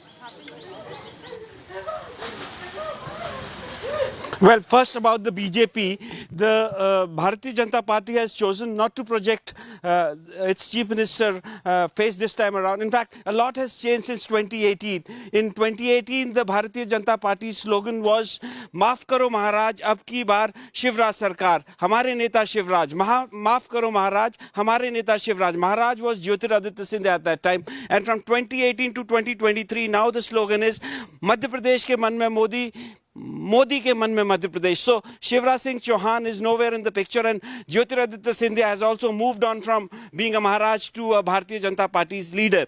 So the Congress Party minus Jyotiraditya Scindia is facing, it's relatively a united organization this time around. There's no factionalism as such. The only two leaders who are there at the top are Digvijay Singh and Kamal Nath. Occasionally they have been fighting with each other. They have been issuing statements. For example, there was an incident when a man from Kolaris, who was a former BJP MLA, he had resigned from the BJP and shifted to the Congress Party. He was assured a ticket by Kamal Nath, but he didn't get the ticket. And when they approached Kamal Kamal Nath. Kamal Nath was heard on camera saying that you tear the clothes off Digvijay Singh and his son, and thereafter there was a friendly banter between Kamal Nath and Digvijay Singh on stage. So these two leaders have been fighting with each other occasionally. There has been some factionalism, but then they have been projected as Jay and Viru of the Sholay film by the Congress party. They have a long relationship of about 4 decades. So they are relatively, if we see between the Congress and the BJP, the Congress party is fighting this election unitedly, more so because there are very little less factions within the Congress.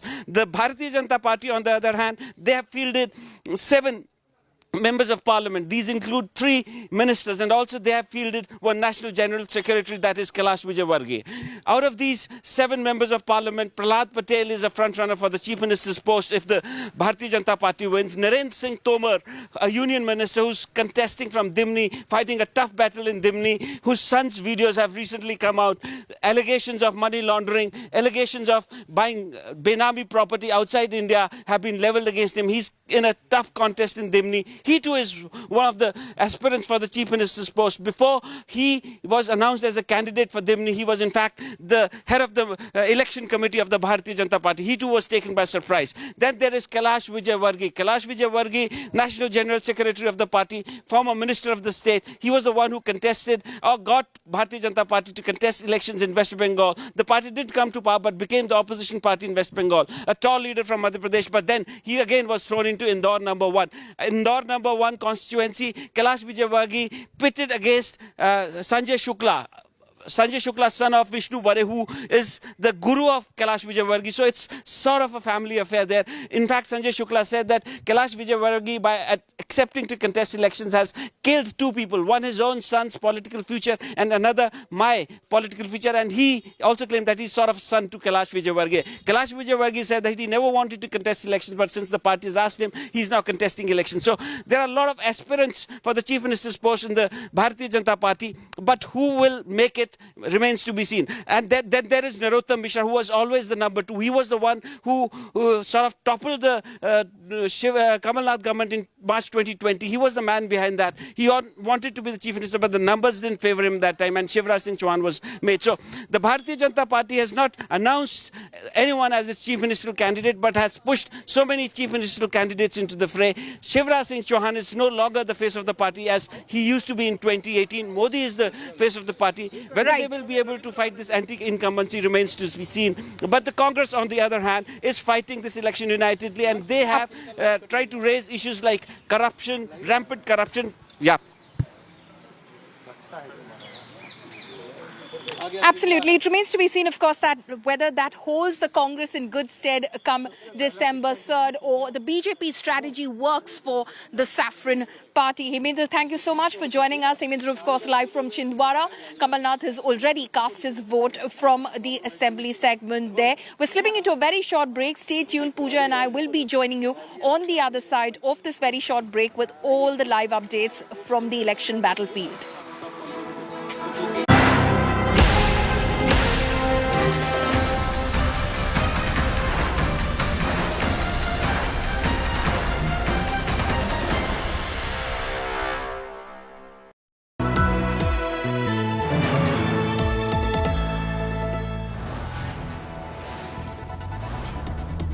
You are watching India Today, powered by Finest, Be Sustainable Change, a BNP Group company. मैं अक्सर चांद पे जाता हूँ, शायर आदमी हूँ, पलटकर फिर आ जाता हूँ, आखिर आदमी हूँ। साहित्य जगत की दिग्गज हस्तियों से आपकी मुलाकात होगी 24 से 26 नवंबर मेजर ध्यानचंद नेशनल स्टेडियम नई दिल्ली में। साहित्य आज तक में फ्री एंट्री के लिए अभी रजिस्टर करें www.aajtak.in/साहित्य पर या मिस्ड कॉल दीजिए 9310330033 पर।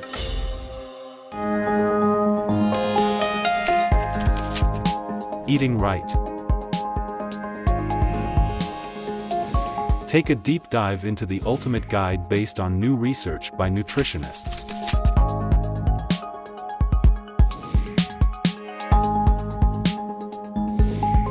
On what's healthy for you and what's not.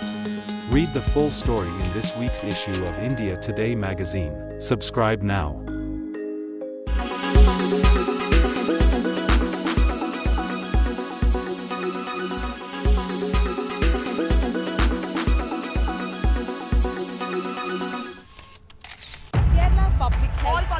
traveling from different parts. Armed with facts, Looking at political back. she takes the news by its horns. You think the future of these students are not hampered? Fierce, bold, and direct, setting the tone for the biggest stories from every corner and every angle. Expect nothing but the unfiltered truth. News first, niceties later. Watch me, Nabila Jamal, on India Today. Make your media plan smarter with India Today Live TV on your connected devices. Amplify your brand with 100 million smart internet viewers. To advertise, mail us at sales@aajtak.com.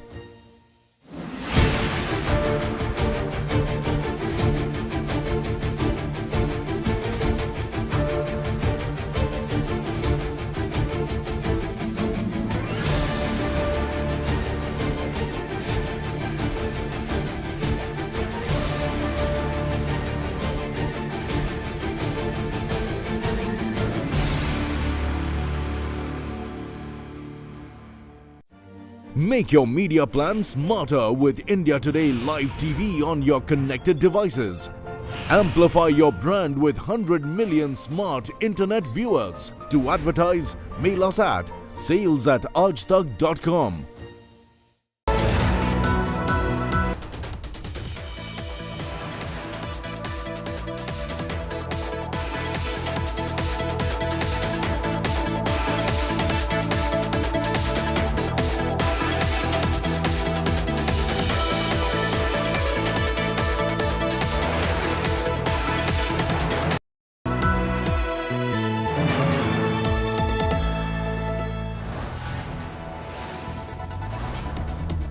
You are watching India Today, powered by Finest Be Sustainable Change, a BNP Group company.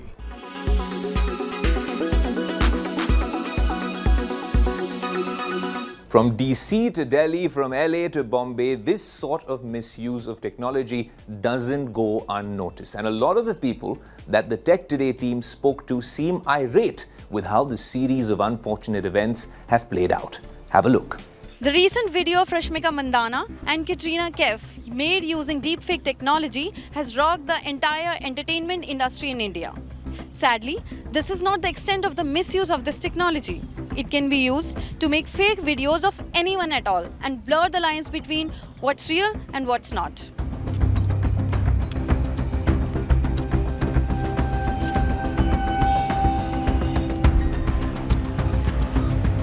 Does this incident make you, concerned about you posting your own pictures and all on social media platforms?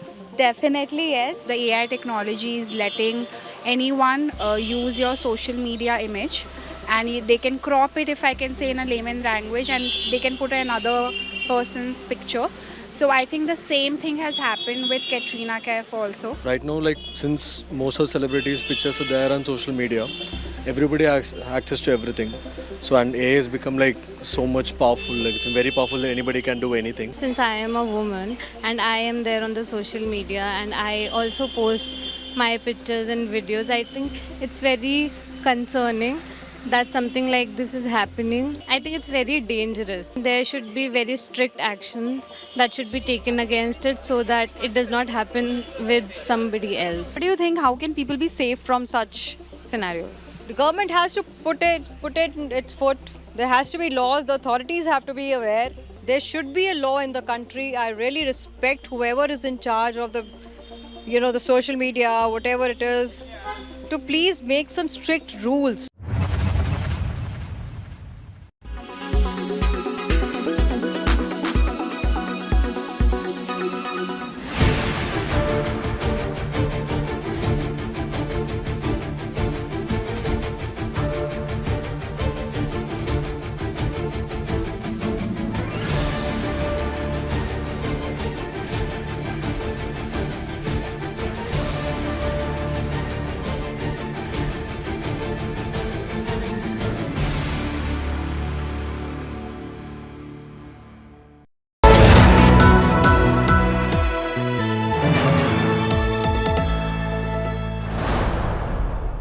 Presented by आपका Joy Bharat का Joy e-bike. Co-powered by Parul University, Vadodara, Gujarat.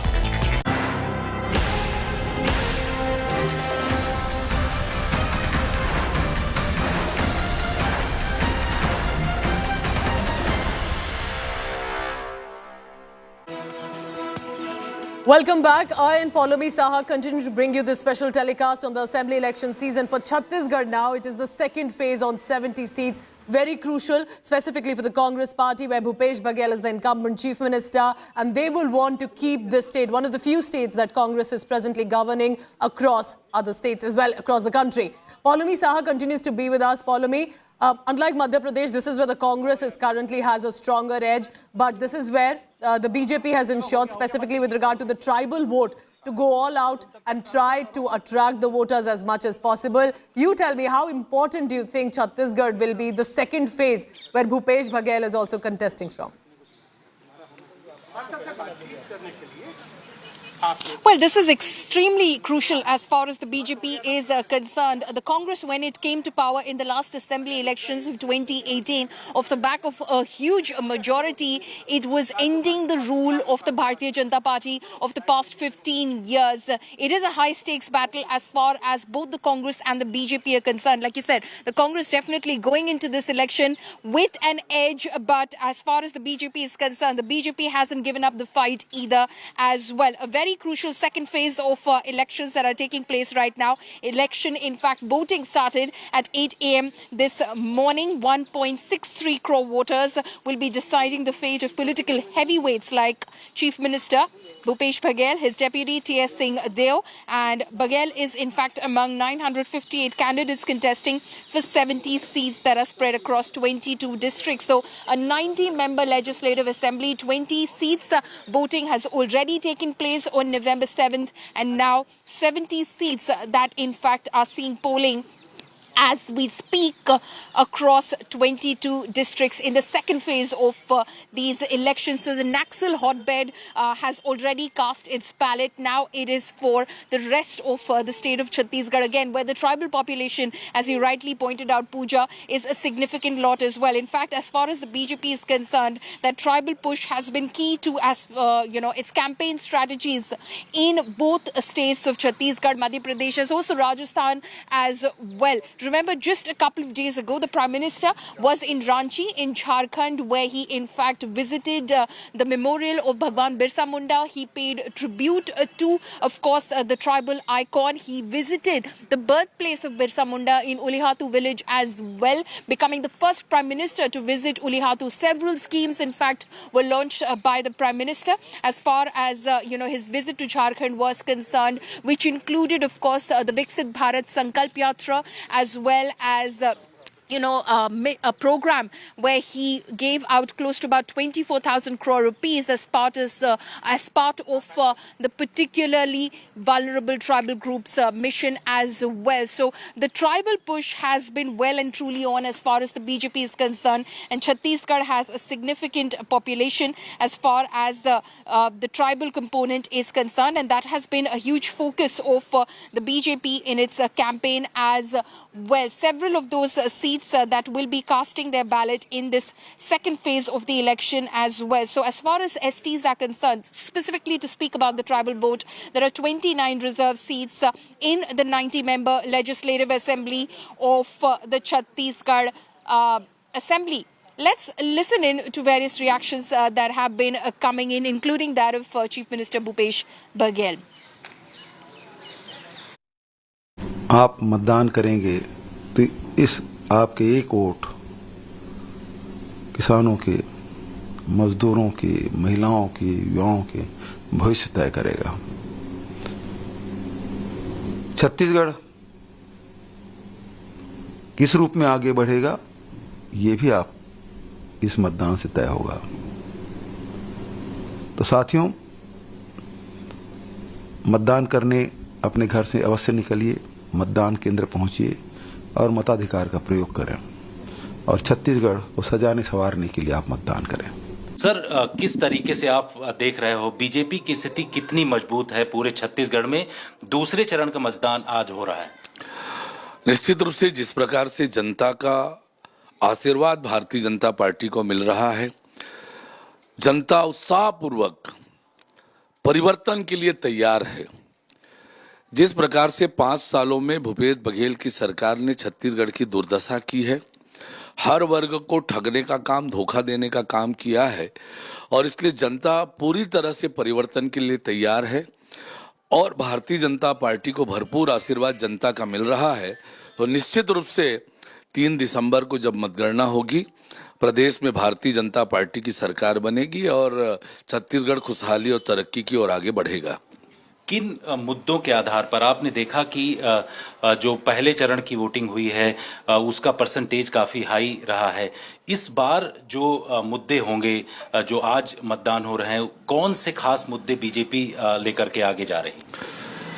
वास्तविकता ये है कि 5 साल में भूपेश बघेल की सरकार ने दुर्दशा की है। छत्तीसगढ़ को अपराध का गढ़ बना दिया है, नशे का गढ़ बना दिया है, धर्मांतरण का गढ़ बना दिया है, भ्रष्टाचार का गढ़ बना दिया है, माफियाओं का गढ़ बना दिया है, विकास के सारे काम ठप हैं।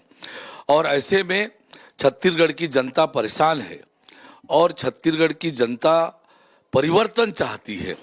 भारतीय जनता पार्टी ने अपना संकल्प पत्र प्रस्तुत किया है। छत्तीसगढ़ के खुशहाली और तरक्की का पूरा रोड मैप हमने अपने घोषणा पत्र में प्रस्तुत किया है। जनता का भरपूर आशीर्वाद और समर्थन हमें प्राप्त हो रहा है परिवर्तन के लिए। अगर कोई बड़ा चेहरा नजर आता है तो नरेंद्र सिंह तोमर का है और Bharatiya Janata party. Okay, so that is of course how the BJP is feeling going into these elections. The second phase of the Chhattisgarh elections are underway at the moment. Polling is underway across 70 assembly segments. Over to my colleague Pooja Shali now, who will take you through the seat share and the vote share as they stood in the past election. All right, so Chhattisgarh Assembly has 90 seats, but today is on 70. 20 had happened on the 7th of November, 70 seats. In total in 2018, how did people vote for the Congress and the BJP? Take a look at this illustration graphic that we have prepared for you. 13 went to the Bharatiya Janata Party, but a whopping 51 went to the Congress party. It was a good thumping victory, specifically after the 15-year run of Raman Singh from the BJP as the Chief Minister, that when Bhupesh Baghel became the CM, it was, of course, a huge moment for the Congress party. They will want to, of course, continue with that streak, but within the Congress also, remember, there had been factionalism. T.S. Singh Dio was seen as, who's now the Deputy CM, that he was given the credit to the victory of 2018. He's now speaking to us. He's also, remember, a likely Chief Minister candidate. Is what he's saying. It has delivered on direct benefits to the people, whether it is through schemes for farmers, whether it is whatever has been done for self-help groups in the forest department, forest produce, whether it is for the employed or the unemployed, whether it is in the health sector, whether it is in the education sector. These are things which have benefited the people directly. What do you think, about the BJP strategy? Because they are attacking you very fiercely, listing many scams. Even Prime Minister said that you have committed a scam in the name of Mahadev. So there's liquor scam, these scams. So how are you going to counter the narrative which BJP is propagating? This Bhupesh Baghel government is a corrupt regime. I hope you haven't included me. You said. So these are baseless allegations and at most allegations, which is the cheapest and the worst form of politics that could be played. You asked me questions as to what people expected of you and what have you been able to deliver. So the BJP should have been fighting this election on planks of what they would want to do for the people. What is it that they would want to do from the people? We would like to know about Operation Lotus before they talk about anything concerning alleged corruption anywhere else. What is the source of Operation Lotus in this country? First, the Prime Minister, the Home Minister, the leaders in the BJP should come forward and explain that, have that inquired into, seriously, for the people of the country. You were recently elevated as Deputy Chief Minister. You comes from Surguja. There are 14 seats, but there are a number of rebels, for example, from Mahendragarh, Balrampur. You think you'll be able to deliver as you've been delivering Surguja for the party? Because you said that for the past 3 terms, you've been clean sweeping this area. So are you confident that you're going to deliver this time also Surguja, all 14 seats to Congress party? We've already tried our best. And whatever the results come, we accept them and go forward. It's never been 14 out of 14 all the time. There has been 110 in 77 in favor of the BJP. 1-9, I think there were 10 constituencies then. The BJP won 9 at a point in time. There have been times where the Congress has won 7, 8, 9. There have been times when both have shared 7 seats. So it's never the same. And it will never be the same. But your critics always say that, you're banking and relying heavily on social welfare schemes, on these direct bank, transfers. But state has been devoid of any real development. And you're only relying on these freebies, as they call it. You came to Ambikapur from Raipur yesterday. How did you find the road? It was excellent, really. So, you've seen the new medical college here. What is that? You've seen the new administrative building here. What is that? They are part of development of infrastructure from time to time. I could count out many things on those lines. Water from a medium scale irrigation project built in the 60s was not reaching the tail. We have been able to get it right to the end. It's 30 odd kilometers of canal where we have been able to get water for the people there. So, Hummer clinics, 10 are being built up in just this town. Ambikapur town is getting 10. Chhattisgarh is getting 364 such clinics. We've gone from 6 medical colleges to planning for 14. Now, you can count any number of things, right from better electricity supply to better... One last question. With the last time when we had a conversation in Delhi, you said that Bhupesh Baghel is my captain and Congress is a united team. Do you still hold that belief, or you think that it's a joint leadership, that a collective leadership that is fighting for Congress party, and you also a face as far as CM race is concerned? Even in Delhi, I mentioned about the team. It was never one individual. So even if Kohli scores 100, he would not. The Indian team will not reach 397 without Shreyas Iyer's century too, and near half century by Rohit Sharma, and Shami's 5+ wicket haul. So it's a misconception. We find it convenient to project T.S. Singhdev. In this region, T.S. Singhdev. T.S. Singhdev is just one person. Sarguja is not what T.S. Singhdev will say and what T.S. Singhdev says will happen. That is not how the world runs. We play a part. Our part may be important. It could be certainly important. So similarly in governance, you have people from time to time leading a team. So they play their part, and so do the members of the team.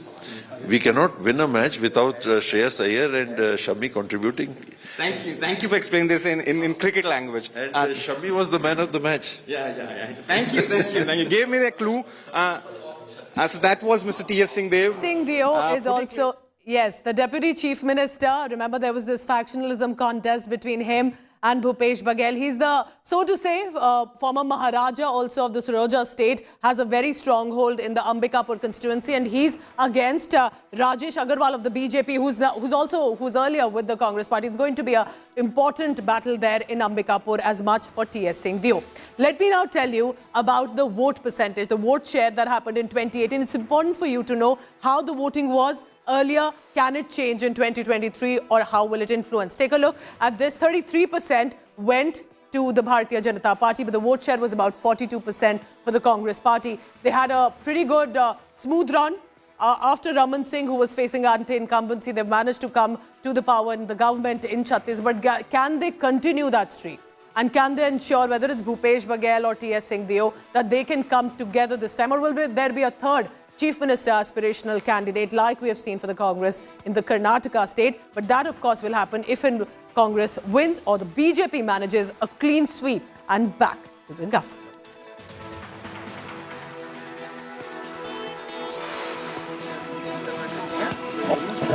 Right. So, of course, that is going to be extremely crucial. We're looking, of course, at the past vote share and the seat share. But as far as these two states are concerned, while it may have been very easy, it may seem to have called these elections just a few months ago. Since, of course, the elections were announced and the model code of conduct was put in place, the campaigning in itself has turned the elections, turning both of these contests into very close contest, Pooja. We're slipping into a very short break. Stay tuned because news and updates will continue. We'll try and bring you all the latest breakings first here on India Today. Me and my colleagues will be joining you on the other side of this break. Thank you so much.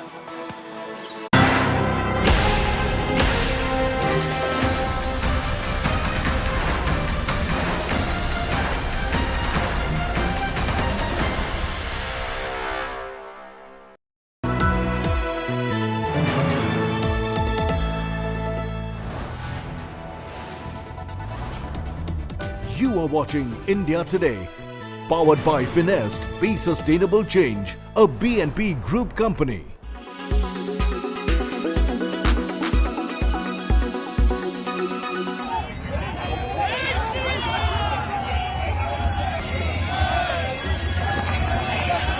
BJP's T. Raja Singh is eyeing a hat-trick in Telangana this time. He is a two-time winner from Gosha Mahal constituency. As state of war Telangana hots up, T. Raja Singh has trained his guns on Asaduddin Owaisi, accusing the AIMIM chief of selling minority votes.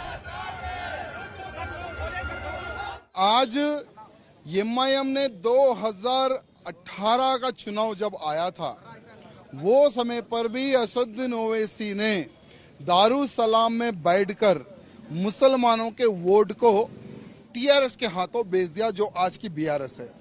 2014 हो या 2014 से पहले के चुनाव हो, हर बार गोशा महल minority के जितने भी वोट है कांग्रेस को वो बेचते थे। Owaisi has hit back, branding T. Raja frustrated. Frustration में है, बुज़दिल है, मायूसी छा गई उन लोगों में और उनको नजर आ रही है अपनी शिकस्त। 2014 में हम नहीं खड़ा किए, मुकेश जी सपोर्ट करे, लेट मुकेश गौड़ साहब की हार गए। 2018 में कांग्रेस वोट काटी वहां पर, आप देखिए कितने परसेंट वोट कांग्रेस ली। A twist in the Gosha Mahal tale has been added by a former neta of Owaisi's party. Khaja Bilal claims that AIMIM chief is working against minorities. हम पार्टी में रहते हुए असदुद्दीन ओवैसी साहब से हमने बार बार ये पूछा कि गोशा महल से एमआईएम को एक अच्छी सी स्ट्रैटेजी बनाना चाहिए और वहां पर हम कॉन्टेस्ट करना चाहिए, लेकिन असदुद्दीन ओवैसी साहब को पता नहीं ये टी राजा सिंह से ऐसी क्या मोहब्बत है जो उस मोहब्बत के मद्देनजर उन्होंने वहां पर कैंडिडेट नहीं डाला। असद साहब की नजर में अजहरुद्दीन को हराना जरूरी है, राजा सिंह को हराना जरूरी नहीं है।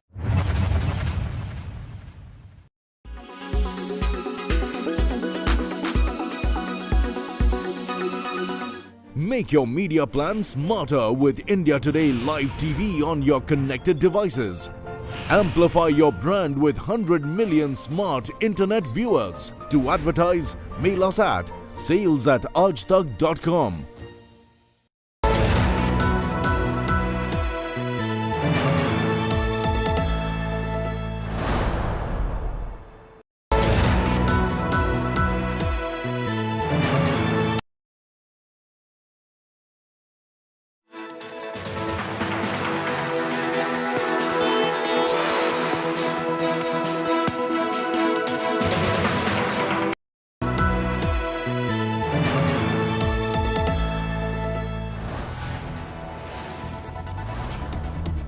You are watching India Today, powered by Finest, Be Sustainable Change, a BNP Group company.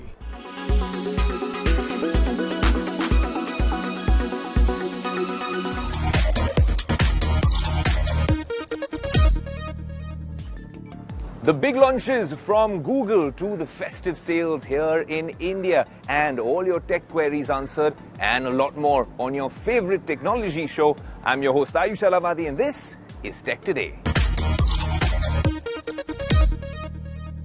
Well, if Techtember was dominated by the iPhone 15 announcement, Techtober is all about stock Android from the house of Google. The new Pixels are here on Tech Today. It's time to unbox them and let you know how AI is going to be a key feature in the new Pixel lineup.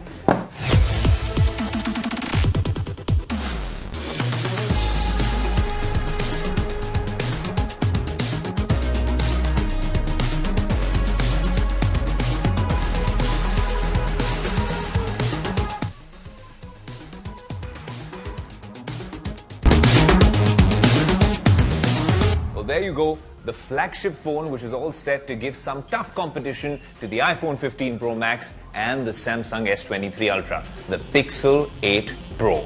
If you're a fan of stock Android and you've joined the AI revolution, this might be a worthy companion. And its younger brother, the Pixel 8. Now, both of these come with Google's new Tensor, which is a G3 chip. But with that G3 processor come a bunch of pros and cons. The pros, of course, are that you have not seen better AI tech-loaded devices in the market. This device is genuinely going to make a lot of people stand up and take notice. The cons are that, you know how they say two siblings are the, well, two eyes of the parent? That's not necessarily the case. A lot of the features that are available here won't be available here. They're calling it some sort of a paywall, although both devices will come with an unprecedented 7 years of software updates. Let's start off with the big boy, which happens to be the Google Pixel 8 Pro.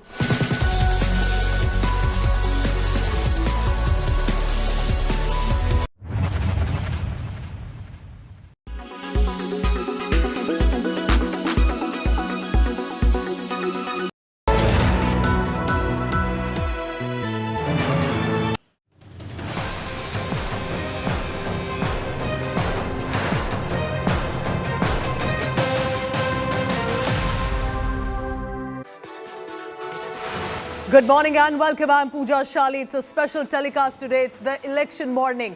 Chhattisgarh second phase. Madhya Pradesh first phase of 230 constituencies and Chhattisgarh 70. We'll be bringing you the special telecast, and it's not just me but on the ground. Joining me as co-anchors this morning, Preeti Chaudhary and also Paulami Saha, who will continue to bring you the updates. It's the #1 election team that India Today is bringing to you. Ladies, stay on with me because first, the headlines. All right, it's the state of war. Madhya Pradesh kicking off. Big politicians offer prayers, cast their votes. Shivraj Singh Chauhan makes a big statement, says Bharatiya Janata Party and voters will decide the chief minister's face in the state. 3 दिसंबर के बाद क्या मैं ये कहूं कि अगले मुख्यमंत्री, भावी मुख्यमंत्री भी शिवराज सिंह चौहान ही भाजपा की तरफ से होंगे? जनता पार्टी तय करेगी, जनता और party. Pradesh's minister making a big statement after voting, says Pakistan will celebrate if the Bharatiya Janata Party does not win. दूसरा कोई दल जीतेगा तो खुशियां पाकिस्तान में मनेंगी. इसके लिए आवश्यक है कि राष्ट्र हित को सर्वोपरि मानते हुए कमल का बटन दबाएं. Meanwhile, it is the second phase of Chhattisgarh elections underway amid corruption allegation. TS Singhdeo rubbishing the charges. Says state government must always work as a team. It's a big moment and crucial for the Congress party for Chhattisgarh.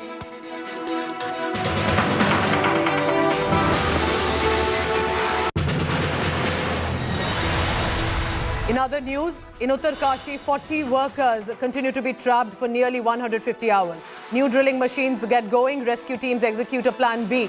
Rescuers are now, we are being told, 60 to 70 meters away.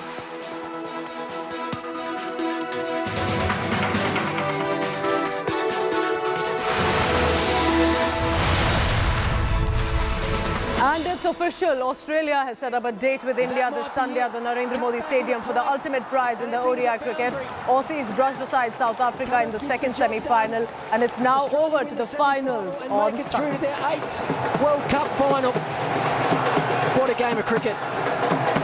2 terrific semi-finals, but it's Australia that have stood tall under extreme pressure. Co-presented by आपका Joy Bharat का Joy e-bike. Co-powered by Parul university Vadodara Gujarat.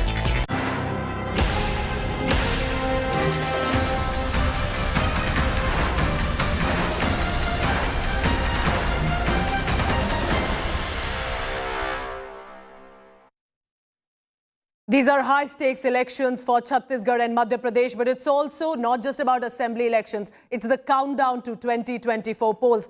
Big key candidates in Chhattisgarh from the Congress, from the BJP, and so in Madhya Pradesh as well. Over now to Preeti Chaudhary and Poulami Saha for this special telecast on the ground. Preeti, over to you first.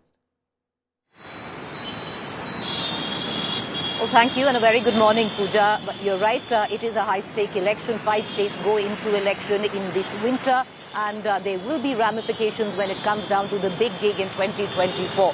I'm in Jaipur. My colleague Poulami joins us from the Gwalior Chambal belt, Madhya Pradesh, with its 230 seats going into elections this morning.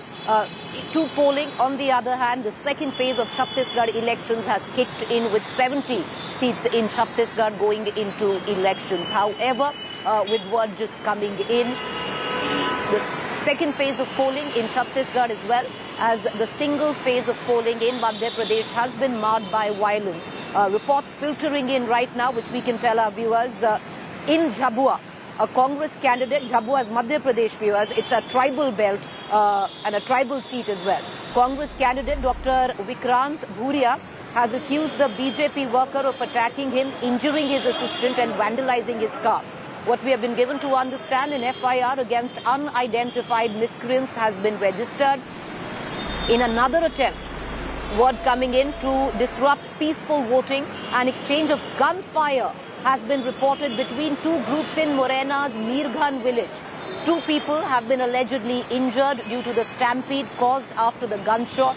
Earlier, the situation turned tense yesterday, late night, when BJP and Congress workers came face to face in Morena. Police had to resort to tear gas shelling to disperse the crowds. This, reports of violence that have been coming in from Morena viewers is the Gwalior Chambal belt. This was the region of guns, bandits. Right now, the guns might have fallen silent. The bandits might have surrendered. But legacy still holds. It is precarious, especially where the caste dynamics are concerned. And every polling season, there are reports of skirmishes, gunfire, face-offs which have turned bloody coming in from this particular belt. What's also interesting is that Morena is where the sitting Agriculture Minister Narendra Tomar is standing firm. And I remember I was there just about 2 weeks ago. It's not an easy battle for Narendra Singh Tomar. This is a belt which is dominated by the Thakur vote, by the OBC vote, and even Gujars. But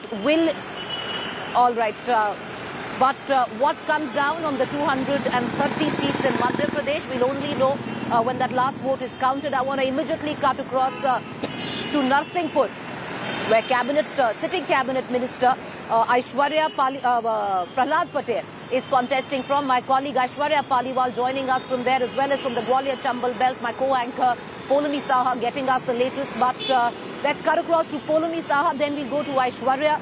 Poulami, 34 seats in the Gwalior Chambal belt, where you are right now standing. In the Gwalior East seat, I reckon that is where Jyotiraditya Scindia's aunt comes from, and she's contesting on a BJP ticket. Interesting dynamics, not very far from you in the Gwalior Chambal belt. Morena constituency seen episodes of violence this morning. Morena quite familiar unfortunately, with violence, especially on polling day. What's the scenario? 34 seats. It's crucial, Poulami, keeping in mind this is the belt, even though Jyotiraditya Scindia is not contesting on a ticket, but this election rides on whether he can pull it off with his, the MLAs, the 22 of them, 16 of them come from this belt.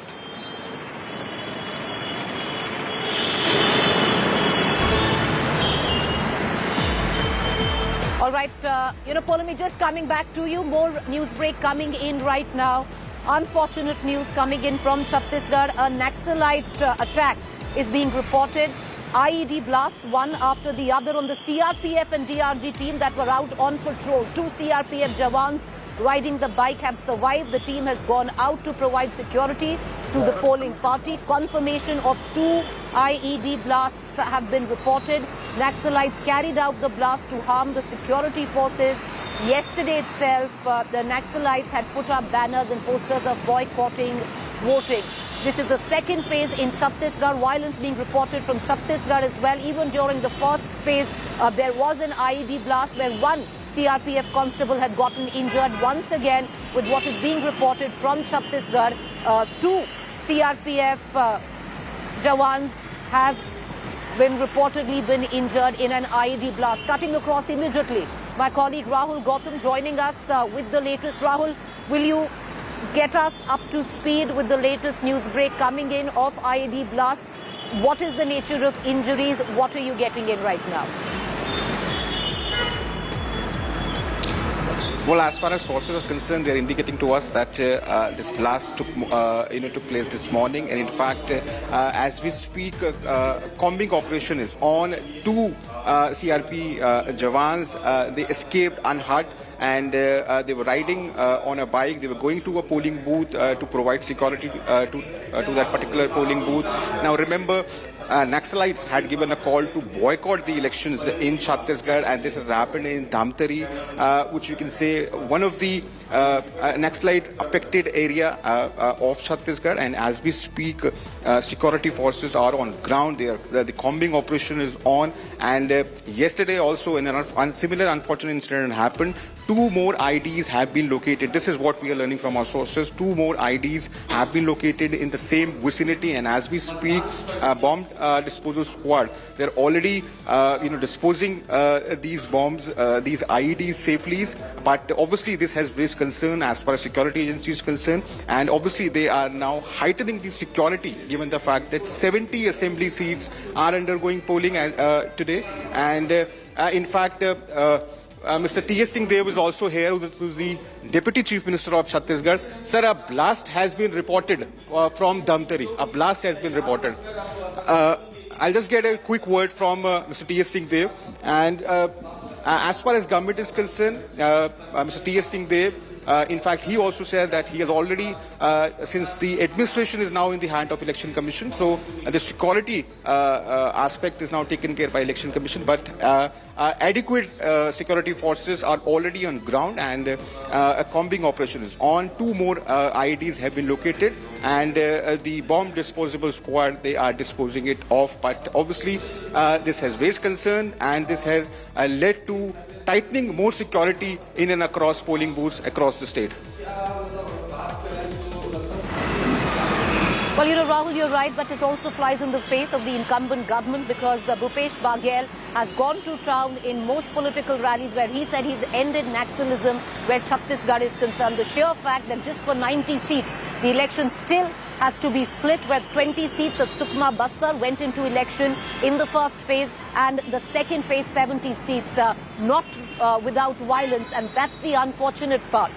Rahul, I'm going to come right back to you in terms of nature of injuries where these two CRPF Jawans are concerned. Can you collate it for us and get us the latest? For me, I want to get you into this conversation because violence in both states, filtering in terms of reports. Jhabua, Madhya Pradesh, where there has been a clash between BJP and Congress workers. Morena firing tear gas shelling late last night. The area mostly prone to violence, especially on polling day. And now in Chhattisgarh, where, the last rally I remember listening in, Bhupesh Baghel said that we've ended Naxalism, clearly not on ground.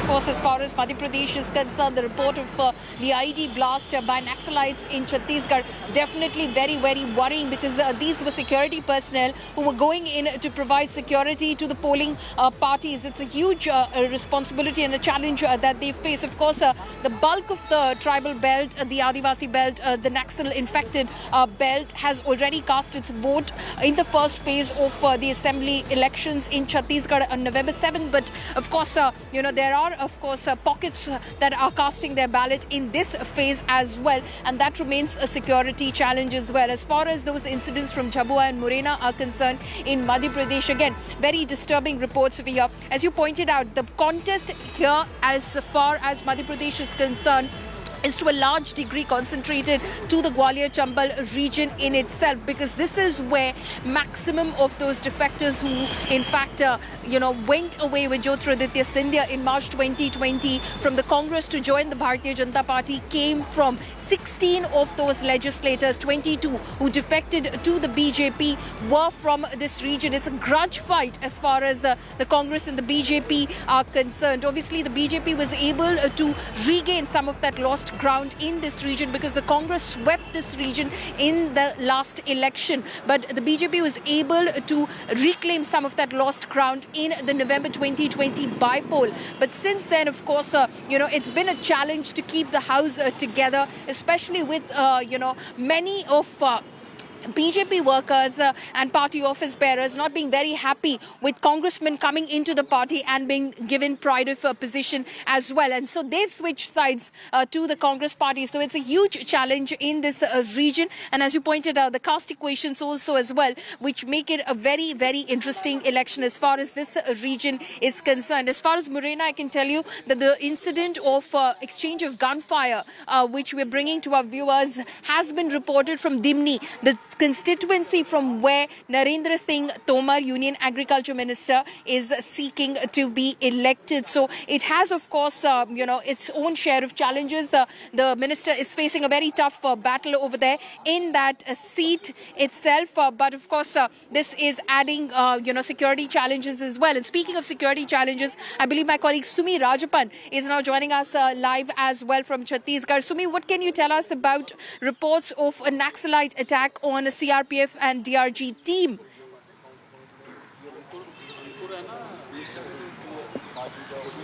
Yes, absolutely. It's unfortunate. And in fact, the CRPF Javans, the CRPF personnel and the DRG were on a bike when they triggered a low-intensity IED in fact, it happened in Gallari, Ghatapur Road, which is in Sihava constituency. And this is really unfortunate because this was not anticipated. In the first phase of polling, when the entire Bastar division went into polling, this was anticipated as it was a Naxal-affected area. In fact, this morning as well, Bhindra, Navagarh, 9 polling booths, which fall in the extremely sensitive departments or extremely sensitive area.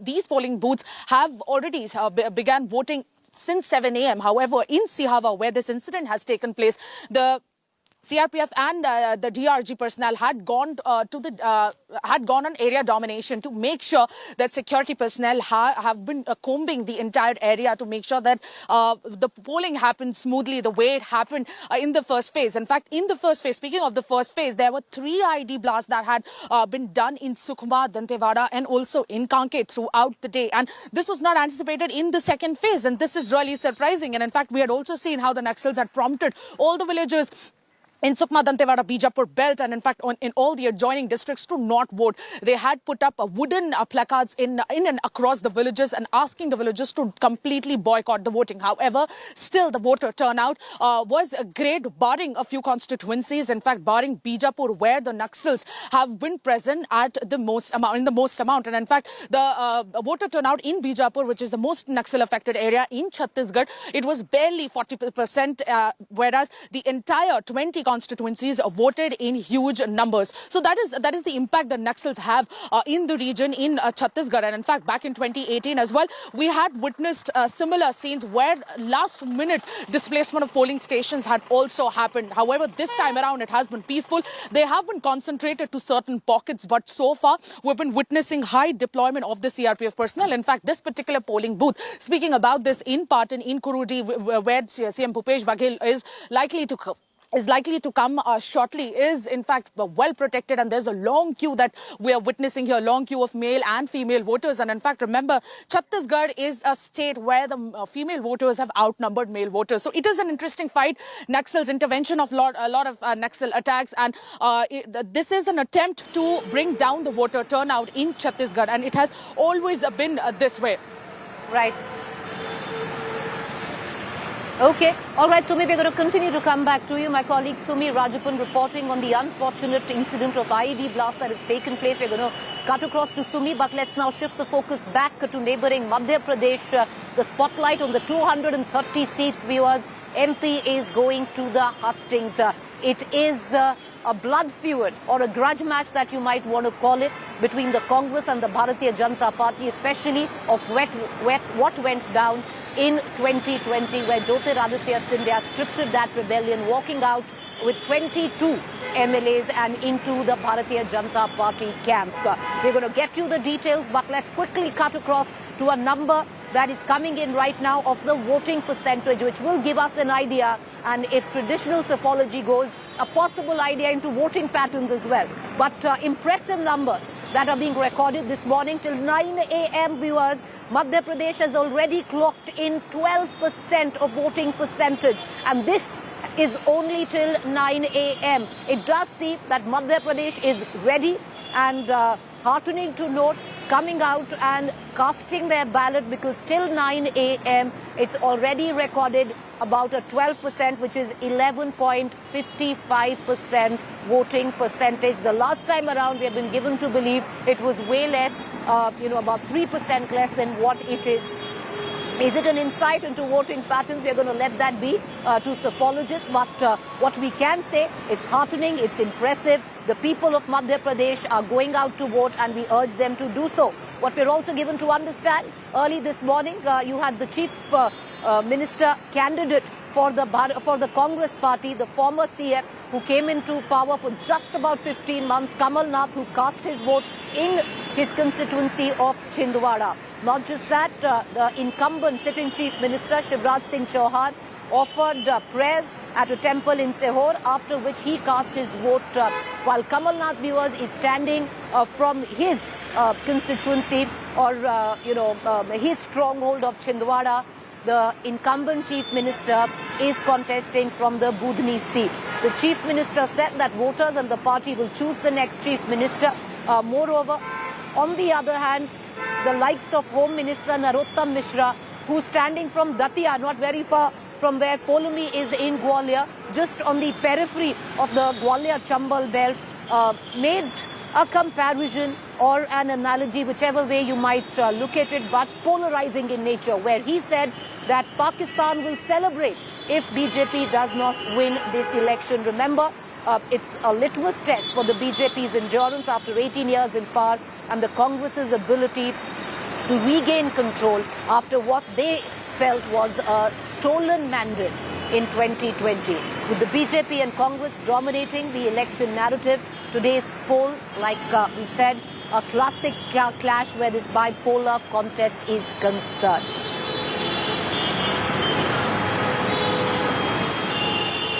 विकास और जनता का कल्याण, मध्य प्रदेश का अभूतपूर्व विकास हुआ है। बीमारू राज्य से Bharatiya Janata party ने विकसित और समृद्ध राज्य बनाया है, और जनता के कल्याण की जो योजना है वो अद्भुत और अभूतपूर्व है। सर, बार बार लेकिन छिंदवाड़ा मॉडल, बुधनी मॉडल की बात आती है। कमलनाथ कहते हैं छिंदवाड़ा आके देखिए, बुधनी मॉडल छोड़िए। आज भी वो वहां पे उन्होंने कहा है कि पैसे, धनबल का प्रयोग जो है सत्तारूढ़ दल हमेशा करता रहा है। वो अपने हार की भूमिका बना रहे हैं। बौखलाकर कांग्रेस के लोगों ने ही शराब और पैसा बांटने का काम किया है। कई जगह भारतीय जनता पार्टी के उम्मीदवारों तक पे उन्होंने हमला किया है। ये बौखलाहट का प्रतीक है। जनता बीजेपी के साथ है। सतना में भी सीधी जो पाठक हैं, आपकी प्रत्याशी हैं भाजपा की, उनके घर पे वो हुआ है। राव में भी बवाल हुआ है, इसे कैसे देखते हैं? सुहागपुर में भी उन्होंने बीजेपी कार्यालय पर हमला किया। ये बौखलाहट है कांग्रेस की। एमपी के मन में मोदी, ये नारे के साथ आप लोग चुनाव में उतरे थे, लेकिन हम देखते हैं कि सभाएं सबसे ज्यादा मुख्यमंत्री शिवराज सिंह चौहान की मांग जो थी सब थी। 165 सभाएं आपने 36 दिनों में कर दी। तो एमपी के मन में मोदी, एमपी के मन में मामा। मोदी जी दुनिया के सबसे लोकप्रिय नेता है। दुनिया के मन में भी है, देश के मन में भी है, और मध्य प्रदेश के मन में भी है। इतना मैं जरूर कहता हूं कि हमने जो जनता की सेवा की है उससे मध्य प्रदेश मेरा परिवार है। मैंने सरकार नहीं चलाई, परिवार चलाया है, और परिवार की तरह मैं जनता से प्यार करता हूं, जनता मुझसे प्यार करती है। लाडली बहनों की बात करें, कल आप उनके घर भोजन करने गए, आज आप मत डालने जा रहे थे तो उनसे पहले लाडली बहनें आपका तिलक करने आ गई। ये लाडली बहना का फैक्टर इस बार के चुनाव में कितना काम करे? लाडली